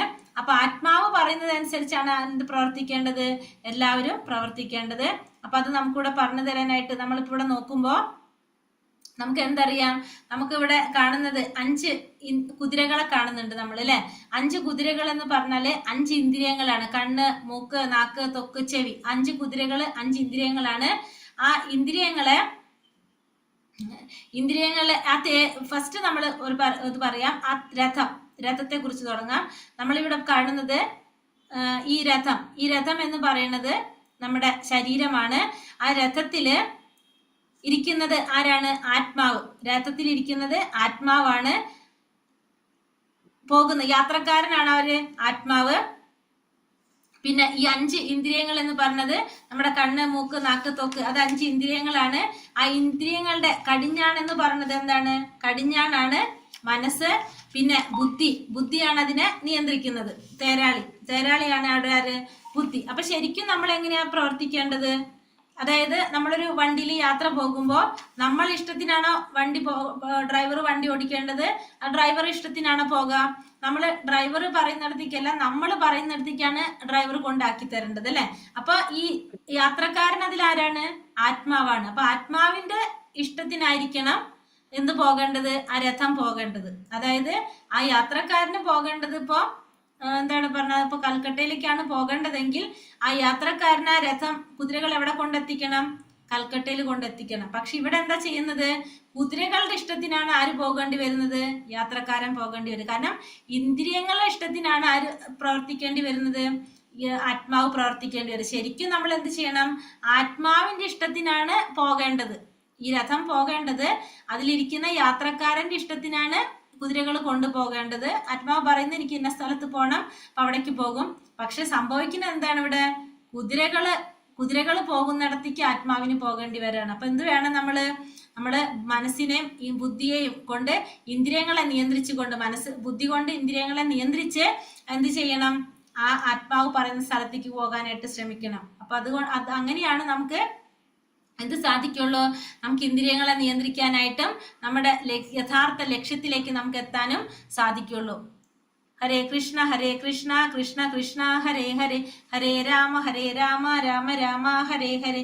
പഞ്ചകൽപതരുഭ്യശ്ച കൃപാ സിന്ധോഭ്യവച പതിതാനം പാവനേഭ്യോ വൈഷ്ണവേഭ്യോ നമോ നമഃ. അനന്ത കോടി വൈഷ്ണവ ഭക്തവൃന്ദി കി ജയ്, ശ്രീല പ്രഭുപാദ് കി ജയ്, ഗുരുദേവ് കി ജയ്, നിത്തായ് ഗുരുപ്രമാനന്ദേ, ഹരി ഹരി ബോൾ. ഹരേ കൃഷ്ണ. അപ്പൊ നമ്മളെ 3-ാമത്തെ അധ്യായം കർമ്മയോഗം. അതിൽ നമുക്ക് മെയിൻ ആയിട്ട് പറഞ്ഞ എന്തൊക്കെയാണ്? ഒന്ന്, അർജുനന്റെ സംശയം അല്ലെ, എന്താണ് ശ്രേഷ്ഠമായിട്ടുള്ളത് എന്നാണ് അർജുനൻ ചോദിക്കുന്നത്. അപ്പോ ഈ ജ്ഞാനം കർമ്മത്തെക്കാൾ ശ്രേഷ്ഠമാണെങ്കിൽ പിന്നെ എന്തിനാണ് യുദ്ധം ചെയ്യാൻ എന്നെ പ്രേരിപ്പിക്കുന്നതെന്നാണ് ഇവിടെ ആര് ചോദിച്ചത്? അർജുനൻ ചോദിച്ചത്. അപ്പൊ ഭഗവാൻ പറഞ്ഞെന്താണ്? കർമ്മം ഒഴിവാക്കാനായിട്ട് നമുക്ക് ഒട്ടും സാധിക്കില്ല, അതൊന്നിനും പരിഹാരമല്ല എന്ന് പറഞ്ഞു. കാരണം കർമ്മം ചെയ്യാതിരുന്നത് കൊണ്ട്, വെറുതെ സന്യാസം സ്വീകരിച്ചത് കൊണ്ട് നമുക്ക് എന്ത് ലഭിക്കില്ല? പൂർണ്ണത ലഭിക്കില്ല. നമ്മൾ ചെയ്യേണ്ടതായിട്ടുള്ള നിയത കർമ്മങ്ങളെല്ലാം ചെയ്ത് പരിശുദ്ധരായിട്ട് വേണം എന്ത് ചെയ്യാൻ? സന്യാസം സ്വീകരിക്കാനായിട്ടെന്ന് കൂടി ഭഗവാൻ പറഞ്ഞു തന്നു. പിന്നെ ചെയ്യേണ്ടത് എങ്ങനെയാണ്? യജ്ഞങ്ങൾ, ആ ചെയ്യുന്ന കർമ്മം ഭഗവാനെ സന്തോഷിപ്പിക്കാൻ വേണ്ടിയിട്ടായിരിക്കണം നമ്മൾ ചെയ്യേണ്ടത്. അങ്ങനെയാണെങ്കിൽ നമുക്ക് എന്തുണ്ടാവില്ല? കർമ്മത്തിന്റെ ബന്ധനത്തിൽ നിന്നും നമുക്ക് മോചിതനാകാനായിട്ട് സാധിക്കും എന്ന് പറഞ്ഞു. അപ്പൊ അതുകൊണ്ട് നമ്മൾ ചെയ്യുന്ന എല്ലാ യജ്ഞങ്ങളും, ഭക്ഷണം പോലും നമ്മൾ എന്ത് ചെയ്യണം? ഭഗവാന് സമർപ്പിച്ചുകൊണ്ടായിരിക്കണം കഴിക്കേണ്ടത്. അങ്ങനെ ചെയ്യുകയാണെങ്കിൽ നമുക്ക് എന്തുണ്ടാവും? പാപത്തിൽ നിന്ന് മോചനം നേടാനായിട്ട് സാധിക്കും. അങ്ങനെ ചെയ്യാത്തവര്, സ്വയം ഭക്ഷണം ഉണ്ടാക്കി കഴിക്കുന്നവര് പാപത്തെയാണ് ഭുജിക്കുന്നത് എന്നുള്ളത് ഭഗവാൻ നമുക്ക് പറഞ്ഞു തന്നു. പിന്നെ ആ യജ്ഞ ചക്രത്തെ കുറിച്ച് നമ്മൾ പറഞ്ഞു, യജ്ഞങ്ങൾ അനുഷ്ഠിക്കുന്നതിനെ കുറിച്ച് പറഞ്ഞു അല്ലെ. അതായത് നമ്മൾ പറഞ്ഞു ഈ വേദങ്ങൾ എല്ലാതും നമുക്ക് ആരിൽ നിന്നാണ് വന്നിരിക്കുന്നത്? ഭഗവാനിൽ നിന്നാണ്. ഭഗവാൻ അത് ആർക്ക് പറഞ്ഞു കൊടുത്തു? ബ്രഹ്മാവിന് പറഞ്ഞു കൊടുത്തു. ആ ബ്രഹ്മാവ് കൊടുത്ത ആ വേദങ്ങൾ ശാസ്ത്രപ്രകാരം നമുക്ക് എന്ത് മനസ്സിലായി? നമുക്ക് നമ്മൾ ചെയ്യേണ്ട കർമ്മങ്ങളെ കുറിച്ച്, യജ്ഞങ്ങളെ കുറിച്ച് മനസ്സിലായി. ആ യജ്ഞങ്ങൾ അനുസരിച്ച് നമ്മൾ കർമ്മം ചെയ്തു. ആ കർമ്മത്തിന് കലിയുഗത്തിൽ പറഞ്ഞിരിക്കുന്ന യജ്ഞം ഏതാണെന്നും കൂടി നമ്മൾ പറഞ്ഞു. നാമജപ യജ്ഞമാണ്. അപ്പോൾ യജ്ഞങ്ങൾ അനുസരിച്ച് നമ്മൾ കർമ്മം ചെയ്തു. ആ കർമ്മം ചെയ്യുമ്പോൾ എന്താണ്? ദേവന്മാര് സന്തോഷിക്കും. നമ്മുടെ യജ്ഞം എന്താണ്? കലിയുഗത്തില് നാമജപമാണെന്ന് പറഞ്ഞു അല്ലെ. അപ്പൊ യജ്ഞങ്ങൾ ചെയ്യുമ്പോൾ ദേവന്മാര് സന്തോഷിക്കും. അപ്പൊ അവര് സന്തോഷിക്കുമ്പോൾ നമുക്ക് എന്ത് തരും? മഴ ലഭിക്കും. മഴ ലഭിക്കുമ്പോൾ ധാന്യങ്ങൾ ഉണ്ടാകും. ധാന്യങ്ങൾ കിട്ടുമ്പോൾ അതുകൊണ്ട് നമ്മൾ എന്താണ്? ആഹാര പദാർത്ഥങ്ങൾ ഉണ്ടാക്കിയിട്ട് അത് ആർക്ക് സമർപ്പിക്കും? ഭഗവാന് തന്നെ സമർപ്പിക്കും. അപ്പൊ അതായത് ഭഗവാനിൽ നിന്ന് വന്നത് നമ്മൾ ഭഗവാനിലേക്ക് തന്നെ സമർപ്പിച്ചിട്ട് നമ്മൾ ഉപയോഗിക്കുക. ആദര സൂചകമായിട്ട് അല്ലെങ്കിൽ ഒരു നന്ദി സൂചകമായിട്ട് എങ്കിലും നമ്മൾ എന്ത് ചെയ്യണം? നമ്മളെല്ലാം ഭഗവാന് തന്നെ സമർപ്പിക്കണം. അങ്ങനെയാണെങ്കിൽ നമുക്ക് എന്തുണ്ടാവില്ല? പാപഫലങ്ങൾ ഏൽക്കേണ്ടതായിട്ട് വരില്ല എന്നുള്ളത് പറഞ്ഞു നമ്മൾ. പിന്നെ അടുത്തത് നമ്മൾ യുഗങ്ങളെ കുറിച്ച് പറഞ്ഞു. കലിയുഗ എന്തൊക്കെയാണ്? സത്യയുഗം, ത്രേതായുഗം, ദ്വാപരയുഗം, കലിയുഗം. സത്യയുഗത്തിൽ പറഞ്ഞിരിക്കുന്ന യജ്ഞം ധ്യാനമാണ്. അതുപോലെ തന്നെ ത്രേതായുഗത്തിൽ പറഞ്ഞിരിക്കുന്നത് യജ്ഞമാണ്. ദ്വാപരയുഗത്തിൽ പറഞ്ഞിരിക്കുന്നത് ദ്വാപരത്തില് വിഗ്രഹാരാധന. കലിയുഗത്തിൽ പറഞ്ഞിരിക്കുന്നത് ഹരിനാമ സങ്കീർത്തനാണെന്ന് പറഞ്ഞു. അപ്പോൾ ഹരിനാമ സങ്കീർത്തനം ഭഗവാന്റെ നാമം ജപിക്കാന്നുള്ളതാണ്, സങ്കീർത്തനം ചെയ്യാന്നുള്ളതാണ്. അത് നമുക്ക് ഇത്രയും വ്യക്തമായിട്ടും കൃത്യമായിട്ടും നമുക്ക് പറഞ്ഞു തന്നത് ആരാണെന്നും കൂടി പറഞ്ഞു. ചൈതന്യ മഹാപ്രഭു, ഭഗവാന്റെ രഹസ്യ അവതാരമായിട്ടുള്ള ചൈതന്യ മഹാപ്രഭു ആണ് കലിയുഗത്തിൽ അവതരിച്ചിട്ട് അതിനെക്കുറിച്ച് പറഞ്ഞു തന്നെന്ന് പറഞ്ഞു. എന്തുകൊണ്ട് നമ്മൾ ഹരേ കൃഷ്ണ ആദ്യം ജപിക്കുന്നു എന്നുള്ളതിന്റെ കാരണം നമ്മൾ പറഞ്ഞു. കാരണം വേദമന്ത്രങ്ങൾ നമ്മൾ ചെയ്യുമ്പോൾ നമുക്ക് അതിൻ്റെതായിട്ടുള്ള പരിശുദ്ധിയോടുകൂടി ഇരുന്ന് നമുക്ക് ചെയ്യാൻ പാടില്ല. അതിന്റെ ചിട്ടകളും നിയമങ്ങളെല്ലാം പാലിച്ചുകൊണ്ടേ നമുക്ക് പറ്റുള്ളൂ. പക്ഷെ കലിയുഗത്തിലെ ജനങ്ങൾ പൊതുവെ അത്തരത്തിലുള്ളവരല്ലാത്തത് കൊണ്ട് നമുക്ക് അനുയോജ്യമായ രീതിയിൽ ആ മന്ത്രത്തെ മാറ്റി തന്നതാണ് ആര്? ഭഗവാൻ സ്വയം അവതരിച്ചുകൊണ്ട്. ഒരു ഭക്തന്റെ രൂപത്തിൽ ഭഗവാൻ അവതരിച്ചിട്ട് കലിയുഗത്തിൽ നമ്മൾ എങ്ങനെ ചെയ്യണം എന്നുള്ളതാണ് ആര് കാണിച്ചു തന്നത്? ഭഗവാൻ സ്വയം കാണിച്ചു തന്നത്. അത് കഴിഞ്ഞിട്ട് നമ്മളോട് പറഞ്ഞു, ഭഗവാൻ പറഞ്ഞു, ഒരു ശ്രേഷ്ഠനായ വ്യക്തി എന്ത് ചെയ്താലും എന്താണ്? അത് മറ്റുള്ളവർ അനുകരിക്കും. അപ്പൊ അർജുനോട് പറഞ്ഞു, നീ എന്ത് ചെയ്യണത് കൊണ്ട്? നിന്റെ കർമ്മം നീ അനുഷ്ഠിക്കണം. അല്ലെങ്കിൽ സാധാരണ ജനങ്ങൾ എന്താണ്? നമ്മൾ ആ ചെയ്യുന്നതിനെ അനുകരിക്കുകയാണ് ചെയ്യേണ്ടത്. എന്നിട്ട് ഭഗവാൻ പറഞ്ഞു, ശരിക്കും എനിക്ക് ഈ 3 ലോകത്തിലും ചെയ്യേണ്ടതായിട്ട് യാതൊന്നുമില്ല. പക്ഷെ എന്നാലും ഞാൻ എന്ത് ചെയ്യാണ്? വിധിക്കപ്പെട്ട കർമ്മങ്ങള് ഞാനും ചെയ്യുന്നു എന്ന് പറഞ്ഞു ഭഗവാൻ. അല്ലെ, ഞാനും ചെയ്തുകൊണ്ടേ ഇരിക്കുകയാണെന്ന് ഭഗവാൻ പറഞ്ഞു.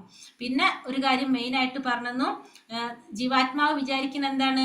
ഈ ജീവാത്മാവാണ് എല്ലാ കാര്യങ്ങളും ചെയ്യുന്നത്. ആത്മാവിന്റെ ധാരണ ഞാനാണ് എല്ലാം പ്രവർത്തിക്കുന്നതെന്നാണ്. ശരിക്കും പ്രകൃതിയുടെ 3 ഗുണങ്ങളാണ് നമ്മളെ കൊണ്ട് ഈ പറഞ്ഞ കർമ്മങ്ങളെല്ലാം ചെയ്യിക്കുന്നതെന്ന് പറഞ്ഞു. അപ്പൊ എല്ലാ കർമ്മങ്ങളും ഭഗവാന് സമർപ്പിച്ച് ഫലത്തിൽ ആസക്തി ഇല്ലാതെ ഭഗവാനിൽ വിശ്വസിച്ചുകൊണ്ട് നമ്മൾ കർമ്മം ചെയ്തു കഴിഞ്ഞാൽ നമുക്ക് എന്തുണ്ടാവും? എല്ലാത്തിൽ നിന്നും നമുക്ക് മോചനം നേടാനായിട്ട് സാധിക്കും. അർജുനൻ ചോദിച്ചു, അപ്പോൾ നമ്മൾ എന്തുകൊണ്ടാണ് നമുക്ക് ഇഷ്ടമില്ലെങ്കിൽ പോലും പാപകർമ്മങ്ങളിൽ ഏർപ്പെടേണ്ടി വരുന്നത്? അപ്പൊ എന്തുകൊണ്ടാണ്?